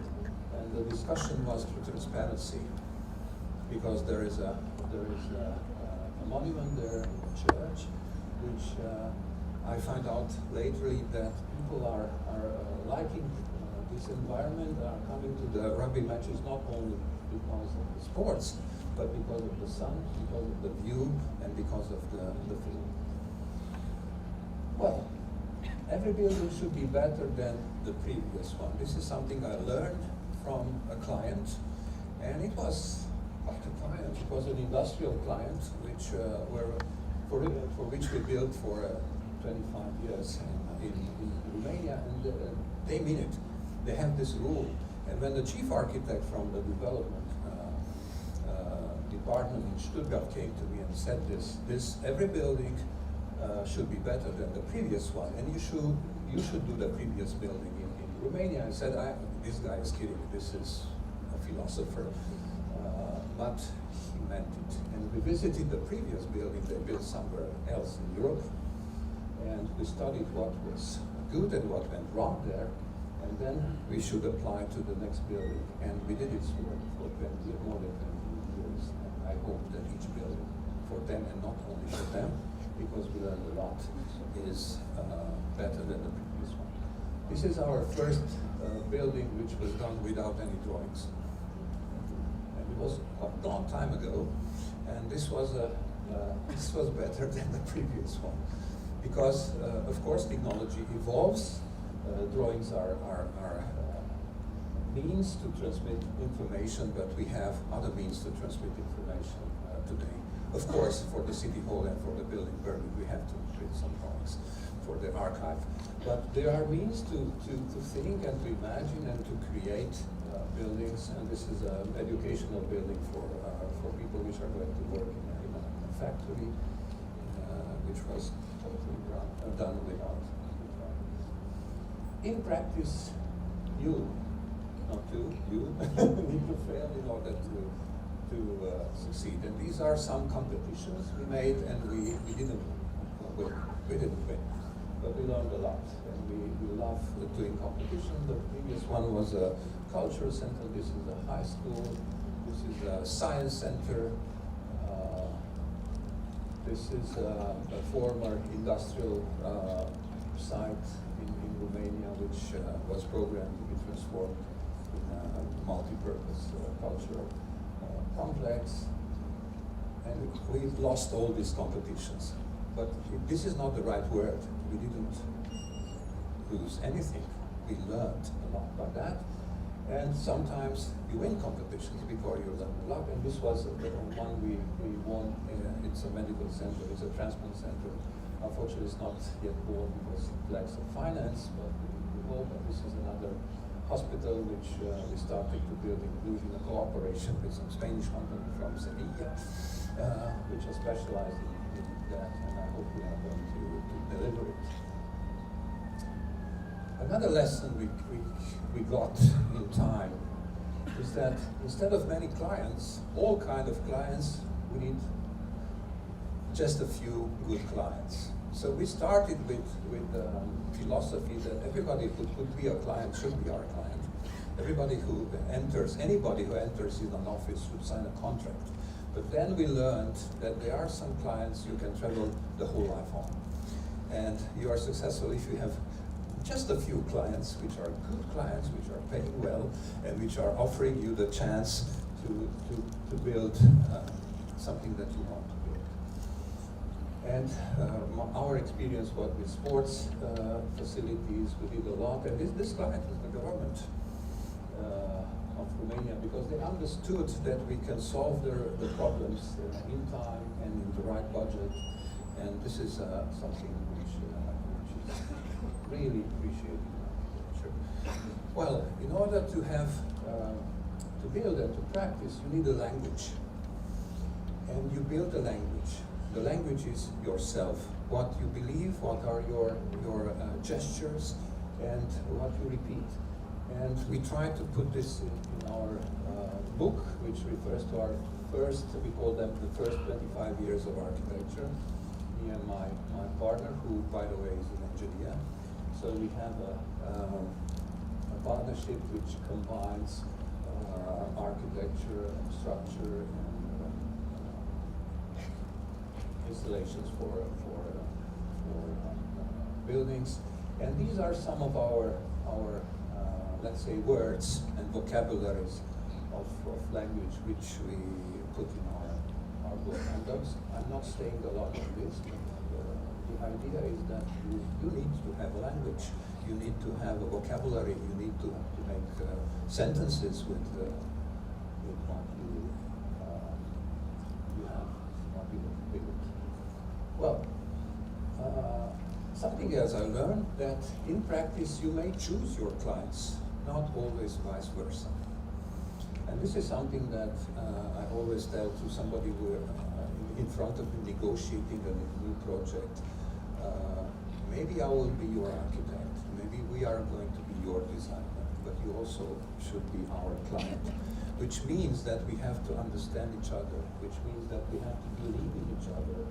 And if it doesn't happen, it's clearly a no, because we don't want to lose both of us, we want to win both of us. So this is an example, again, in our hometown. You won't guess what's this, it's a parking garage. But what is particular is that this garage has 2 feet. One is in the city, on the street, with a lot of heritage building, which requests a lot of attention for context, and the rest of the garage is inside the historical and main graveyard, cemetery in our city, where we needed to create a context which is based on the fact that this is a place of silence, of eternal silence, if you like. And then this is why we made a facade which is built out of wood, but which is breathing because there are cars inside. Okay, second hat is about education. And you can be a very good architect if you are a good educator, that's for sure. And I encourage all of you, and again I'm addressing to students, that this is something which is giving you so much satisfaction, which many times overpasses the satisfaction you can have by building a nice project.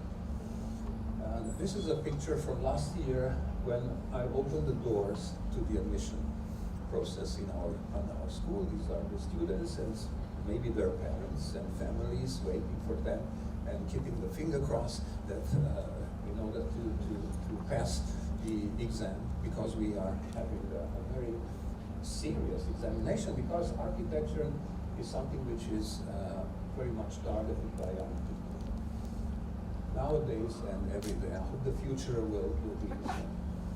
So, teaching students to make decisions. This is architectural education from one perspective. You have to learn a lot of things, but teaching students to make decisions encompasses failure, encompasses hope, encompasses a lot of techniques. You have to produce yourself and to change and to navigate. And this is a book about my 24 years of leading the studio of the second year studio in architecture, where I have more than 30 colleagues with me as teachers. And this is a history of trials and of projects of these wonderful 24 years. When I came to the School of Architecture, everybody was saying that if you're a freshman in education, you should start with small children, students, with the fresh children. You cannot make many mistakes there. In the final years, that's very serious, so you need to build experience. But I discovered that working with the young students is much more difficult than working with the older one, which are grown adults. But this one, to a larger universe and to put them on the right track, I think it's the biggest endeavor, and I never quit that area. Students need mentors and models. So I started by saying that I got my mentors, and this is the panel of my mentors, and I'm very proud that each of them, I had the occasion to reward them for their activity in different locations. Unfortunately, Vasilis from Athens is not living anymore. He left us in the beginning of the year at the age of 92. But he was a great man. He was the honorary president of the International Union of Architects and one of my best friends. Well, you are a freshman, as I said, and you come into the university and you are told, teach students what? What can I teach? The best thing you can teach is what you know. It's your personal experience. It's something you lived, you lived in. Of course, you have to add a lot of lecture, a lot of theory, a lot of things, but you should always build on your own experience. So teach about yourself. But to teach about yourself, you have to be good. So the first thing as a professor is to create your universe of belief, of methods, of seeing the world in a way that can be transmitted, that can be used by your students. And these are some old pictures because we are not using the paper anymore in our faculty, except the first year and the last diploma project. All other projects are now completely digital, but there's a history there. And as I said, teach students to enlarge their universe. You can enlarge the universe by meeting people, by listening great lectures, by traveling, by experiencing architecture, and also by criticism. Criticizing architecture means having a position and having arguments and learning how to talk about, not only to be inspired by great things. And again, we called it, this is our pavilion, which was built at the occasion of the Festival of Architecture Schools for tomorrow. We called it, the abbreviation is FAST. And we call this pavilion the missing link because we were looking for what is missing actually in Romanian education of architecture. And we discovered that we need to be together and to meet each other and to bring the ideas of all schools together. And we are trying to do this. This is the inauguration occasion. And I'm so happy that I was on the stage with Lachlan, which received the Golden RIB medal early this year. But he visited us 2 years before and shared with us his fantastic ideas about it. So you need to bring people which can share with you and can inspire you. Well, we also teach students to compete because architecture, not only architecture, I mean life is about competition. You always compete, but you have to compete in fair play. And this is a picture where we were producing the brief for our competition we are doing already since 15 years. We called it Casa, which is the dwelling, which is the home. And these competitions was created by one of our graduates. They said, we want to build something for all students in Romania, not only in Romania, this is international, to compete and to learn what is competition and to be sure that from the very beginning there's a very small chance to win because only one is winning, but actually everybody is winning because they are participating in that. You also should learn to be exposed and to be seen by your colleagues, by your fellows, by the society, by your friends. And we encourage exhibitions of architecture, of projects, and public presentation of everybody in the city, because you have to be responsible on what you expose. Okay. About architectural thinking, and this is part of our teaching. teaching. Architecture thinking has three parts, of course. It should be creative, collective, and critical. And this is something which we have to be taught in every project at the same time and to be well balanced. This is what we try. And I show you some pictures of our activity last year. Well, education is really serious. It's the most complex project I ever seen. Even I was involved in projects of hundreds of thousands of square meters, and which took some of them maybe 1 decade. But educating is much more complex, and I'm happy that you agree. And then I started to think about the future. We always have to start about the future, not ignoring the past and of course the present, which is becoming very soon fast. And I curated a book about the future profile of the architect and how to design it. And I asked 100 architects all over the world to deliver manifestos for the future. And it was quite interesting to talk with them, and I will give you a part of my manifesto later on. These are some events which we all pass through. This is a sequence of a diploma project, presentation and evaluation. This is the graduating moment on stage. And this is the party after. Well, the final and the third part of my presentation, my discourse, is again about practice, but from another way. You can contribute to practice by setting a professional organization, by contributing to rules, to norms, to the debate of architecture in the place you work or live.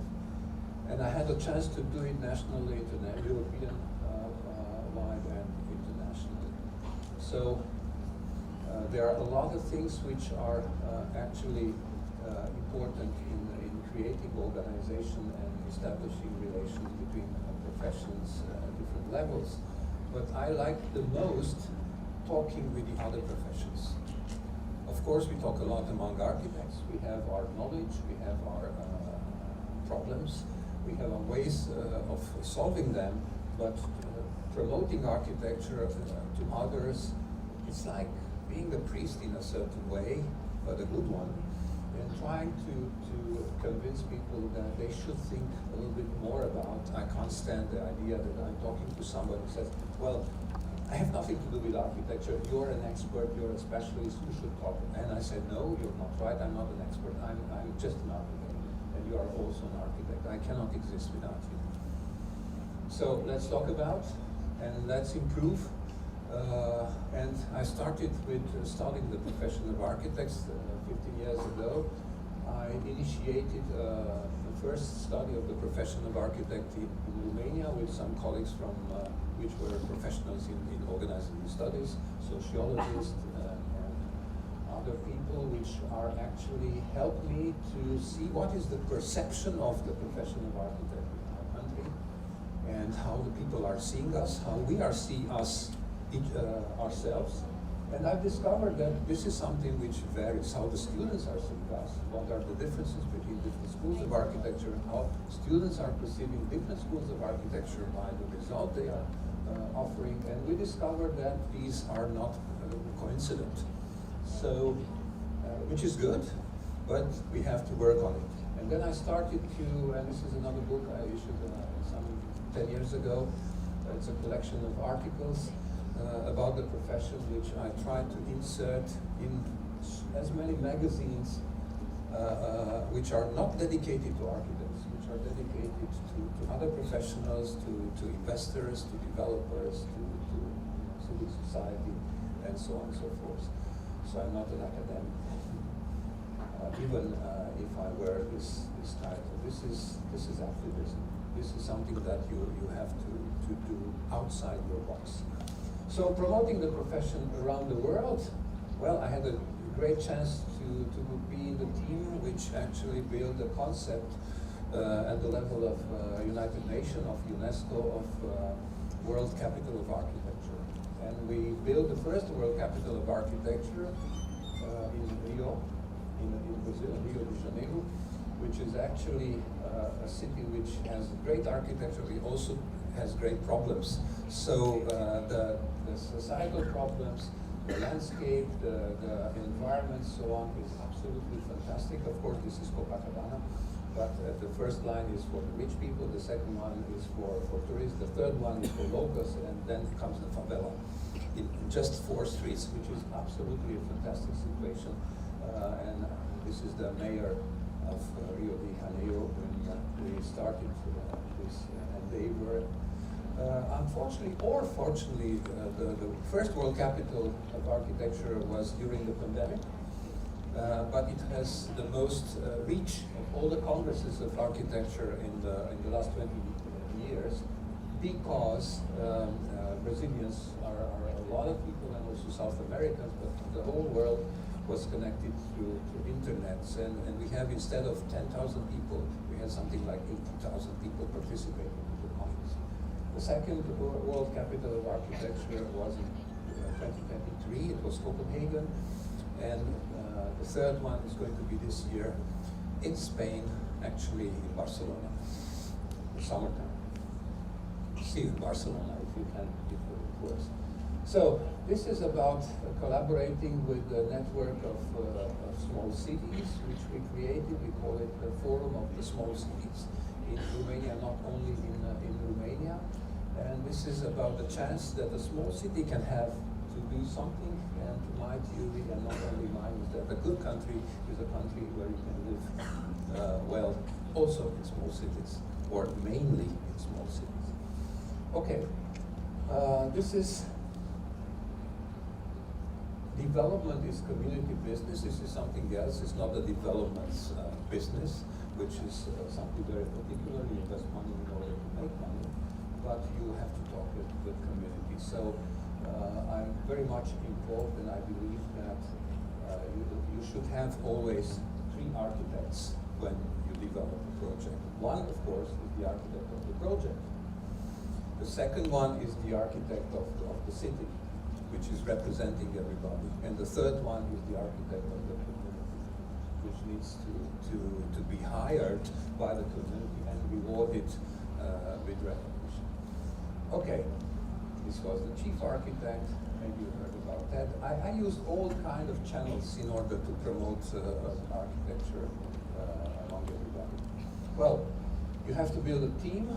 This is something I already told you. I never walked alone, and it's impossible. And one of my favorite, let's say, endeavors is that we created a society. We call it Share Society. This comes from more than 10 years, 30 years we created, and now we promote architecture by inviting great architects in more than 15 countries in Central Eastern Europe, and now also in Asia, in some former countries which have destinies which are similar to Romania. But we thought this is a picture from Athens 2 years ago, and we talk about projects in all these countries. We have installed an award for new architecture, and we are trying to give a platform for architects for young architects in all these countries to promote themselves and to be understood. And I'm sitting on stage here with some fantastic persons. Martin Thorne, for example, who was the director of the Pritzker Prize for many years. Peter Murray, which created a London Festival of Architecture, and now I heard he's running for mayor in London. Okay, and I promise that I give you a very short part of my manifesto, and I'm reading it. I'm answering to the question, what kind of architecture for the future?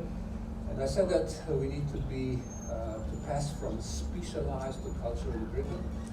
We need to pass from knowledge and skills to experience and character, from speculating the rules to argument for innovation, from client-driven to moderator for common interest, from visual artist to anthropologist, from business success to social reward, and from star to constellation.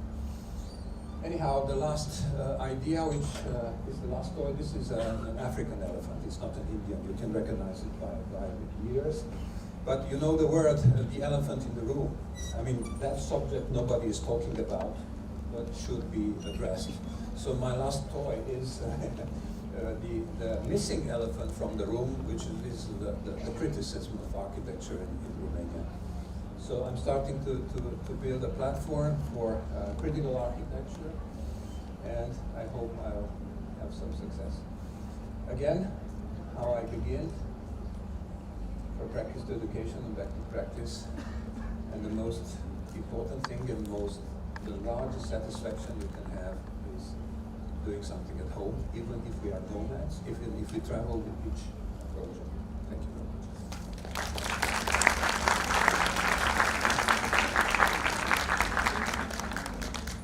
Thank you, sir, for that very thought-provoking speech.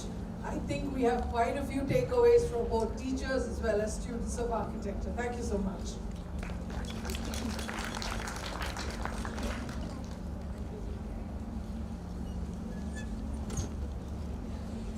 Our next speaker represents governance, public participation and social policy from the Netherlands, Ms. Esther Knapper, Senior Advisor, Social Welfare Organization The Walden, Ugeven, a collaborative organization for 2 municipalities.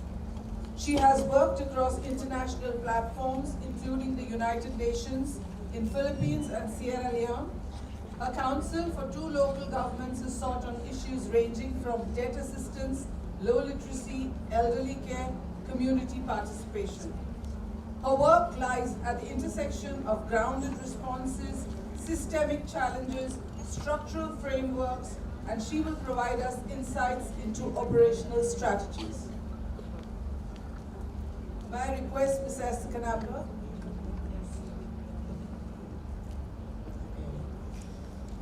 Can you hear me? Oh, no one says anything. You can't hear me? Oh, you can. Good. So, honorable attendees, I was going to say it's so nice to be here with all of you, but then I was sitting there and I thought, oh my God, I just want to go away. So I'm very nervous. I hope I'll manage this speech till the end. Together we talk about identities, and all our identities together, they represent so many different colors. That's why I chose for this picture. For years, we have been shaping our individual identities, and we took part in forming group identities. And this means, all of us, we are actually experts by experience on our identities. So I'm sure we will have a very fruitful conference.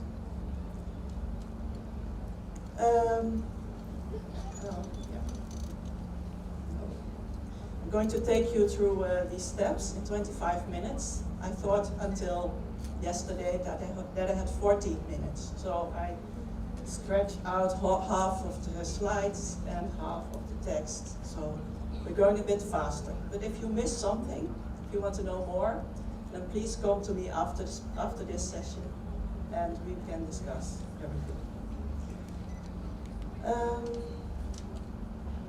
In this introduction, I will tell you about some aspects that shape my identity. I'm going to tell something about the government and civic identity, and I'm going to tell you the leading questions in this presentation.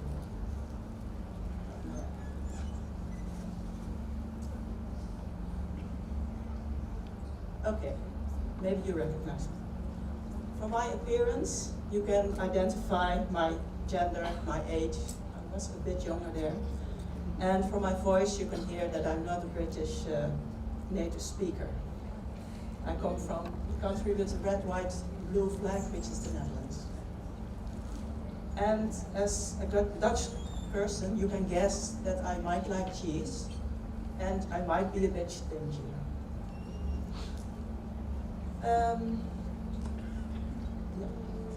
In the short introduction of the conference, you could see what my professions were before, about my professional career. In the right corner here, you can see where I did my field work in India and Kenya, and my work at the UN organizations in Sierra Leone, Lesotho, and the Philippines.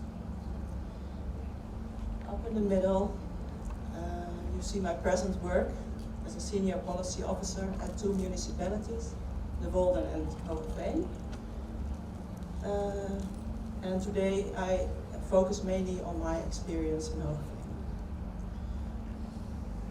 But what you don't see is what is inside. My beliefs, my values, my motivations, my scars, and moments of pride.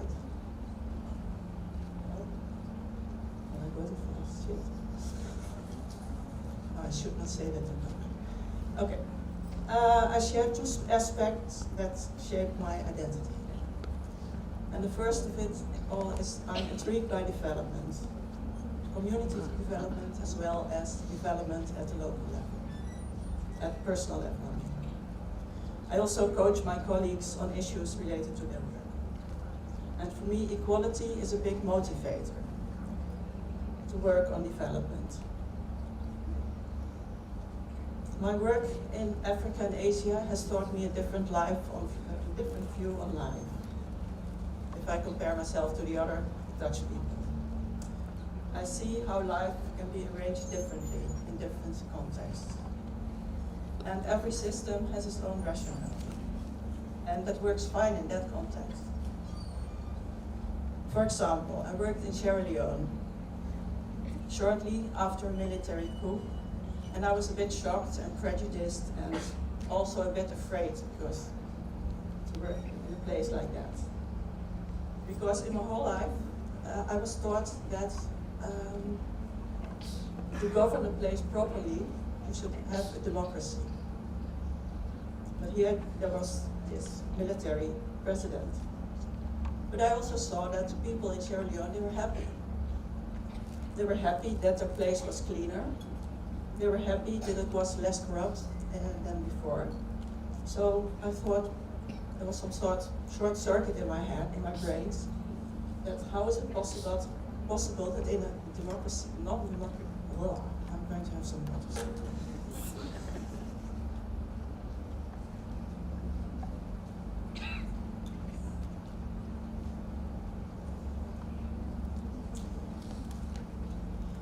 I was wondering, which is better? A non-functioning corrupt democracy or an unchosen military leader and with good intentions? So that's how sometimes your brain is learning something. Okay. So if you look at governance, the influence is by where we live and how we live. How safe we feel, whether we feel seen, and whether the system works for us or against us.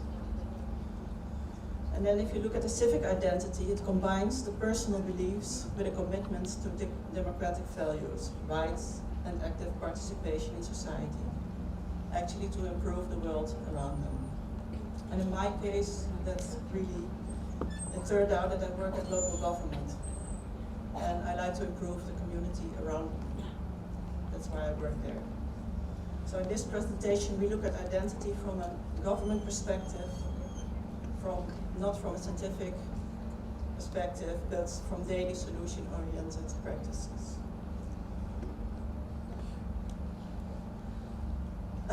Some leading questions. You can read them. Does the government actually have the right to change its culture and identity of its peoples? And if so, who determines this change? What is the right direction of this change? And the last question is, how can governments ensure that all citizens are able to achieve a good socioeconomic status?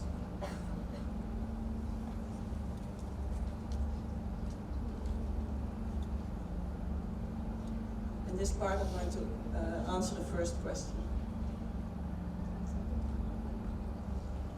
Okay. These quotes show the mandates of the UN Charter and the Constitution of the Kingdom of the Netherlands. And when you compare the mandates from different countries, there is a strong resemblance actually. To uplift, the focus is to uplift the socio-economic situations of their citizens. For the UN, this is to maintain peace and security. And for the Dutch Constitution, it's actually to promote equality and opportunity. So if you say the first question, it's not just legal, but it's also a moral, global responsibility to uplift the situation of the socio-economic situation of the people.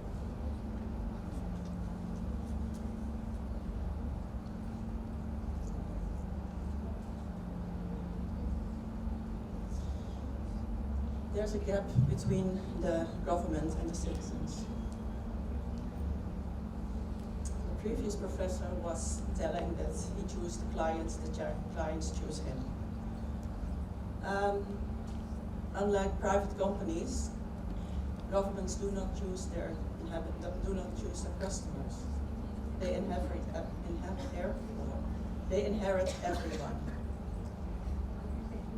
And in short, for the government, an area with ideal citizens, they have these, they're healthy and active, earn their own living, etc. It's very important because that means there is a stable political climate where citizens can live in peace and socio-economic growth can take place. But what do inhabitants want? They just want to be seen, heard, and contribute and belong.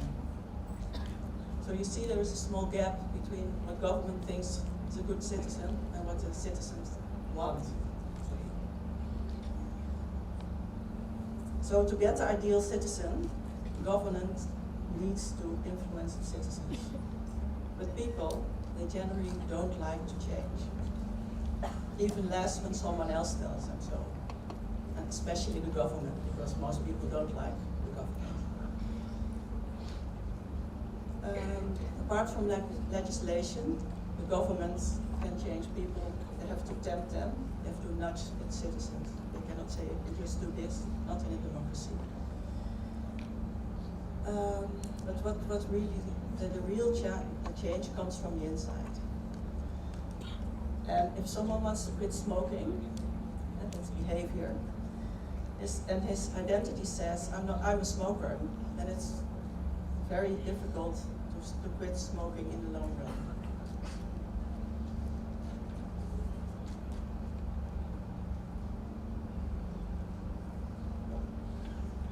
It still matches with my cheat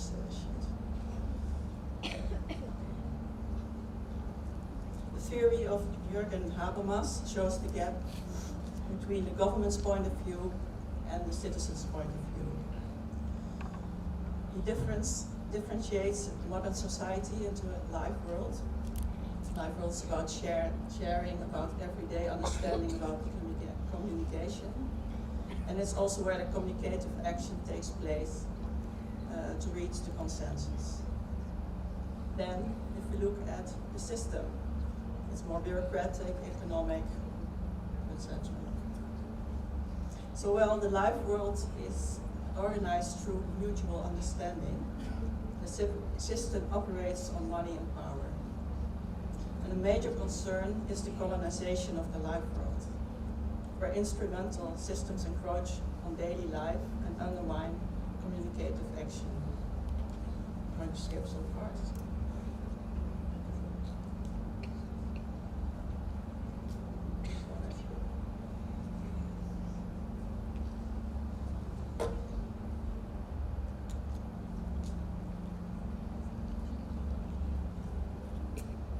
I'm going to show you two cases, but first I have to tell you something about generational poverty. Actually, I'm a bit hesitant to talk about poverty because we live in a country where we have the social security system. So when talking about the $3 a day per speaker, yeah, that's a different kind of poverty. Cannot really compare it, but it's actually the marginalized areas within our country. That's how we call the poverty. That's what I'm talking about. It's not about the $3 poverty. Poverty at this moment can be a consequence of bad luck, of like 5 generations ago. And there are 2 main factors that have an impact. And first of it is stress, and second is trauma. So apart from having no money, or little money. And financial stress can temporarily reduce your IQ with 10 points. So it's very hard to make long-term wise decisions, especially if you want to have food at the end of the week, or maybe in other places, the end of the day. Then trauma. There are many families where parents or grandparents or great-grandparents have experienced trauma. And if these problems at that time were not resolved or discussed at that time, were not seen, this can cause trauma at that time, but also in later generations. And children often sense the unspoken residue of this trauma. People don't talk about it, but they sense it. And actually, this also causes changes in your DNA. So that from so many generations ago, it's in your DNA. Okay, this is what I wanted to tell about generational poverty. Yeah. Okay, we're talking about neighborhoods in Hoogveen. It's called Neighborhood 50. It's the dark pink place in the center of the city. 45% of the inhabitants have a low socioeconomic status. No, it's not true. 45% of the inhabitants of Hoogveen live in this place. And most of them have a low socioeconomic status. And the socioeconomic status is made up of income, education, and occupation. And many of them, maybe even half of them, receive benefits because they don't have a job or because they're retired. That also counts. And the socioeconomic score of this neighborhood is minus 222, whereas 0 is the average in the Netherlands. If you look at this area, the people who live there, then you have to look at the history. How did it all start?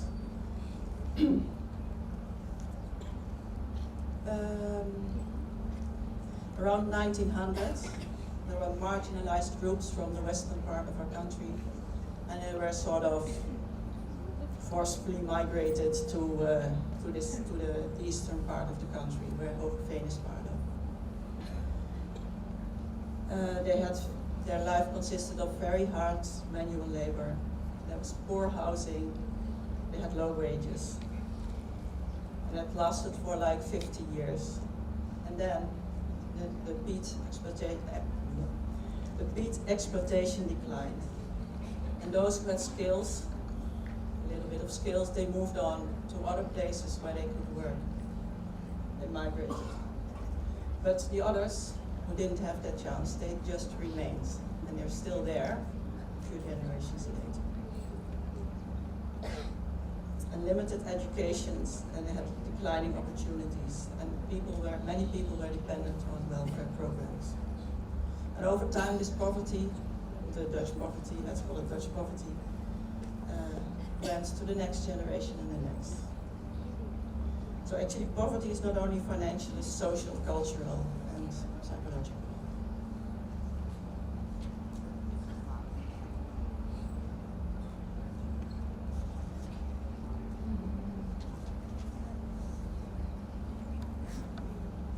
And the welfare system, it prevents extreme deprivation, but it does not automatically create equal chances to participate in the society. That's actually what we call the Dutch poverty. And this, of course, shapes the identity of people if you live in this situation.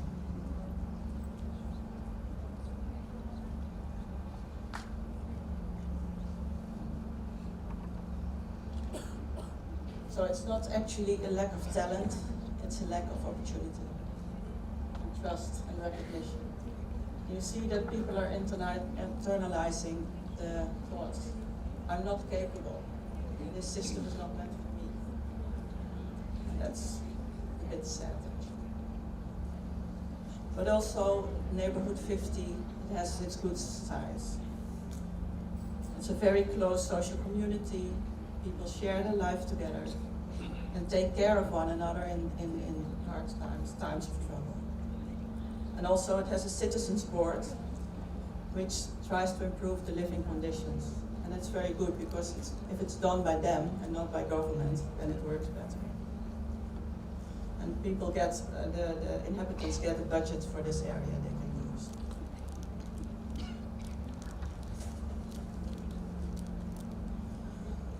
I go to the second case.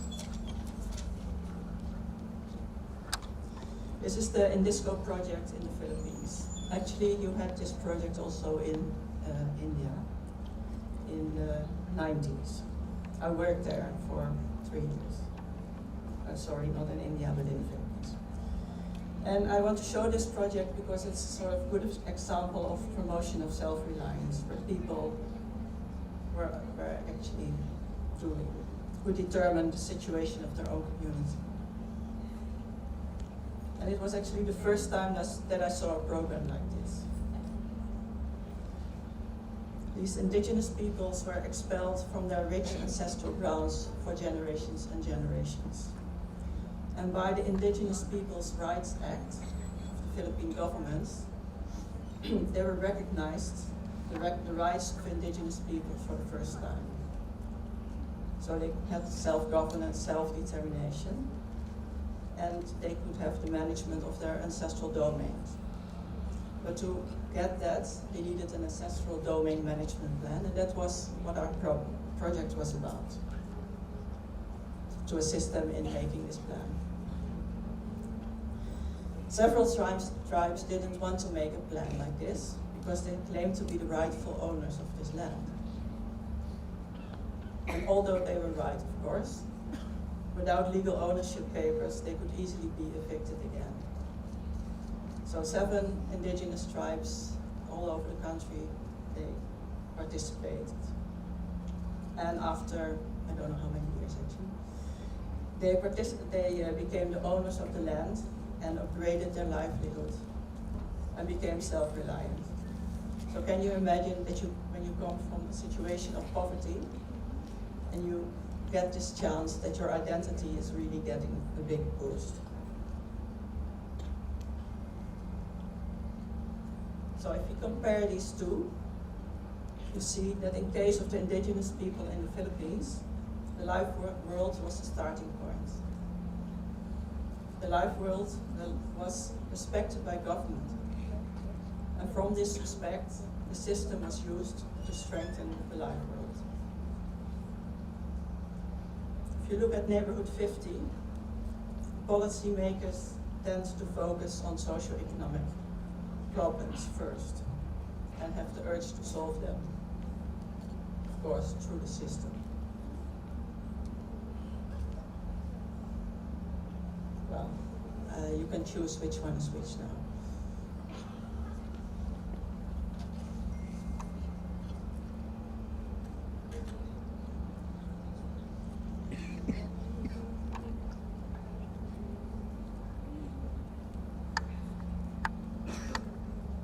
I hope you're on the right track. I just chose this to make sure this comes through.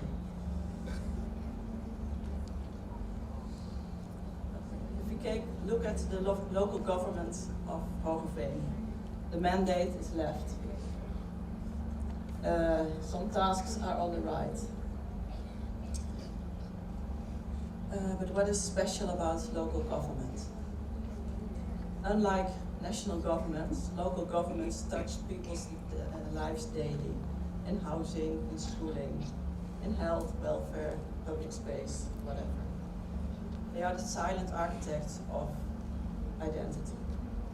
And you can say, if architects design buildings, local governments design the conditions in which identities are formed.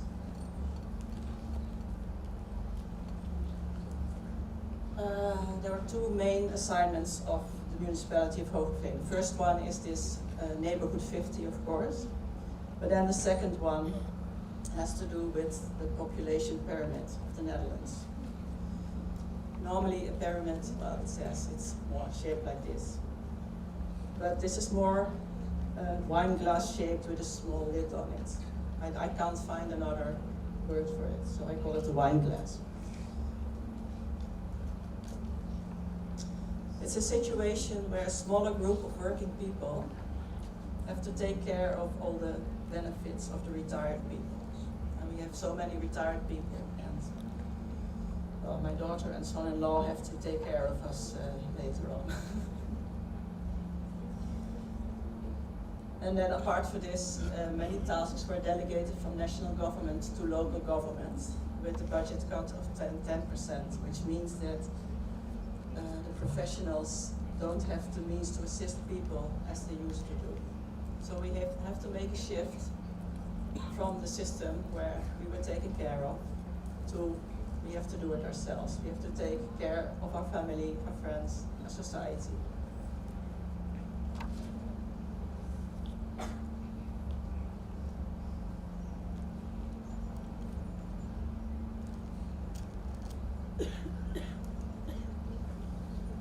I'm not going to read all this, you can do that by yourself. I just want to tell that the goal of municipality is to improve the lives of its citizens, and therefore the citizens are central to the policy makers. And it should be the people who identify the main problems and solutions we have to make together in that case. Lots of scratching here on this paper.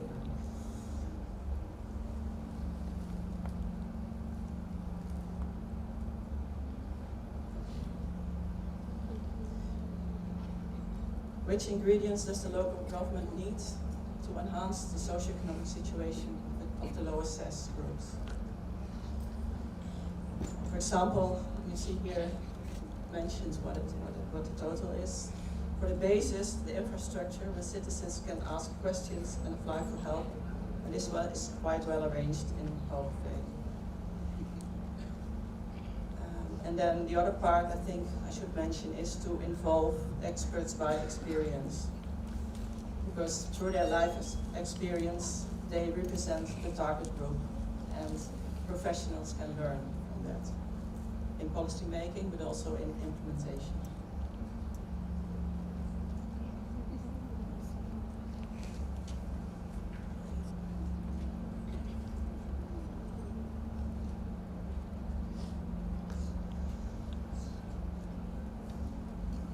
I'm going to tell you about two projects I'm really proud of. One is the project of Young Hoogeveen that consists of first three and even more projects. But I'm going to talk about the Good Start, which is really my baby. It's about the first 1,000 years, days of the child. It starts before conception, and it continues during conception, and then after the child is born until it's 2.5 years old. It includes several projects actually. The one important project is before conception. And we have the project of It's Not Pregnant Now at this moment. And it's to prevent unwanted pregnancies in vulnerable situations. We help with people. We ask the question, professionals ask the question, do you want to be pregnant the next year? And people in vulnerable situations, they say usually no. But they don't use the proper anti-contraception. So that's where we can come in. Another project is the Centering Pregnancy project. In the Netherlands, it's common to have individual maternity care. But now, what we do, we want to have more community-based situations. We want pregnant women receive group care, and they discuss several subjects, like what is a healthy pregnancy, what can you do, what should you not do, and what kind of parent do I want to be, and other social issues they discuss. And what nice is that also after the child is born, they have expanded their social network. And that's how communities started to be built. And the last thing I want to mention about this project is that before there was a medical domain and there was a social domain. And by mixing them, by merging them, they get connected, they can find one another, and together they take care of these young children.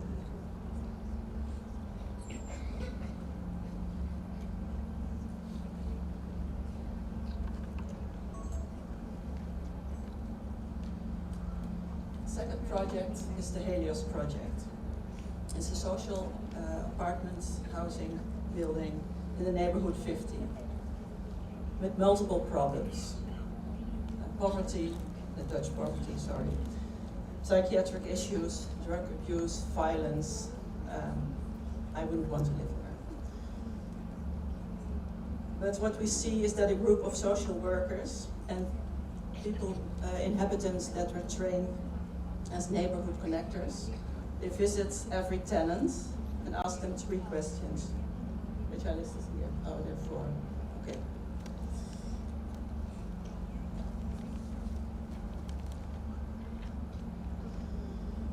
We are using the ABCD method, which starts at trust. It's the focus point. Because people of neighborhood 50, they wonder why the local government interferes. And if this time the government will make up to its promise. And what you see after a year is that problems get slowly a bit smaller, sometimes disappear, and that gives a lot of energy, it gives a boost to the community to handle the problems. So what we do, we have to invest in the root system, and people are opening up. The question about what would you like to learn, when they ask them at the beginning, what would you like to learn? They don't want to learn anything, they were just struggling to get to the next day. And then after 1 year, it's the people themselves who requested if they could get a training on focused behavior. On confused behavior. Because they saw people they didn't understand, people with dementia, people with psychiatric problems, and they didn't know how to treat them or how to talk to them, how to interact. So they wanted this training to get better. And this is where you can see the social capital of neighborhood 50. Look after your neighbor.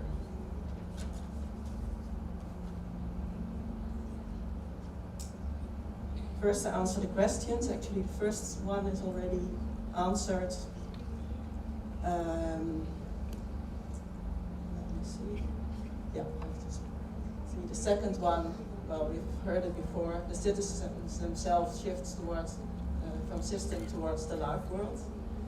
And the third question is seeing the citizens, because there's where it all starts. Because citizens they involve everything. And I have a few additional conclusions. I have to read them up because I have very tiny letters here. In the light of the decreasing social welfare system, the citizens of neighborhood 50 are an example of community spirit for other neighborhoods. And if we want to change identities, policy must also change. And government designs identities of its people, but more important, governments have to reshape their own identity as well. And while looking back on my career, I noticed that our way of working in the local government has been shifting gradually. When I started working 25 years ago, we approached problems separately by topic. And now we approach the problems more in an integrated way, in co-creation with the citizens. And the government is more and more interested in the life world of the people. Not only government can design the identities of its people, apparently the government can also reshape its own identity. Thank you.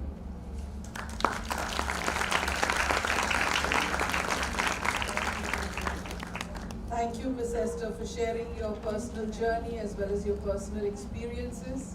Thank you so much. May I now recognize the presence of Rajan Bhai and Meeta Ben, Mr. Rajan Shah and Ms. Meeta. While we talk about shaping identities, one of the most important aspect of life that shapes identity is philanthropy. And you can't deny the way Pino talked about how remittance shapes identity of a country, philanthropy shapes identity of a society, and especially of an education institution. And we have two wonderful people whose philanthropy has changed the way we look at the design education, Rajan Bhai Shah and Ms. Meeta Ben Shah. A big round of applause for the magnanimous donors for our new building, Rajan Bhai and Meeta Ben. Can I request you please come on the stage and Naishat, Professor Naishat, please give them a flower. It would be a befitting honor for both. Okay, we can also do it over here. Naishat, big round of applause for the magnanimous donors, because of whom we are using the new building. Thank you so much. A big thank you from all of us. Thank you. Thank you. I extend my sincere gratitude to all the keynote speakers for their profound insights and analytical contributions. Your perspectives have elevated this conference and brought it to new levels. Thank you so much. And now may I request all to rise for the concluding part, the national song Vande Mataram, which will be followed by the national anthem.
जनगण मन अधिनायक जय हे भारत भाग्य विधाता पंजाब सिंध गुजरात मराठा द्राविड उत्कल गंगा विंध्य हिमाचल यमुना गंगा उच्चल जलधि तरंगा तव शुभ नामे जागे तव शुभ आशीष मांगे गाहे तव जय गाथा जन गण मंगल दायक जय हे भारत भाग्य विधाता जय हे जय हे जय हे जय जय जय जय हे.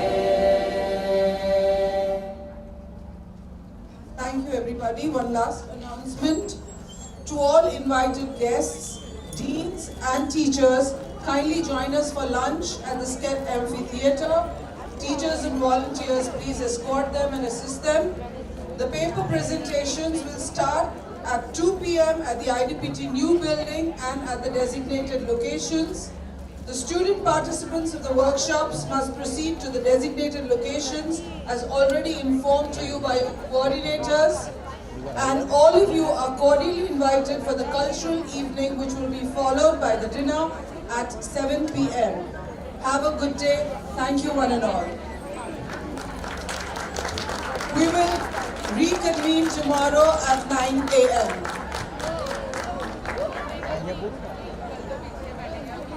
Okay, no point.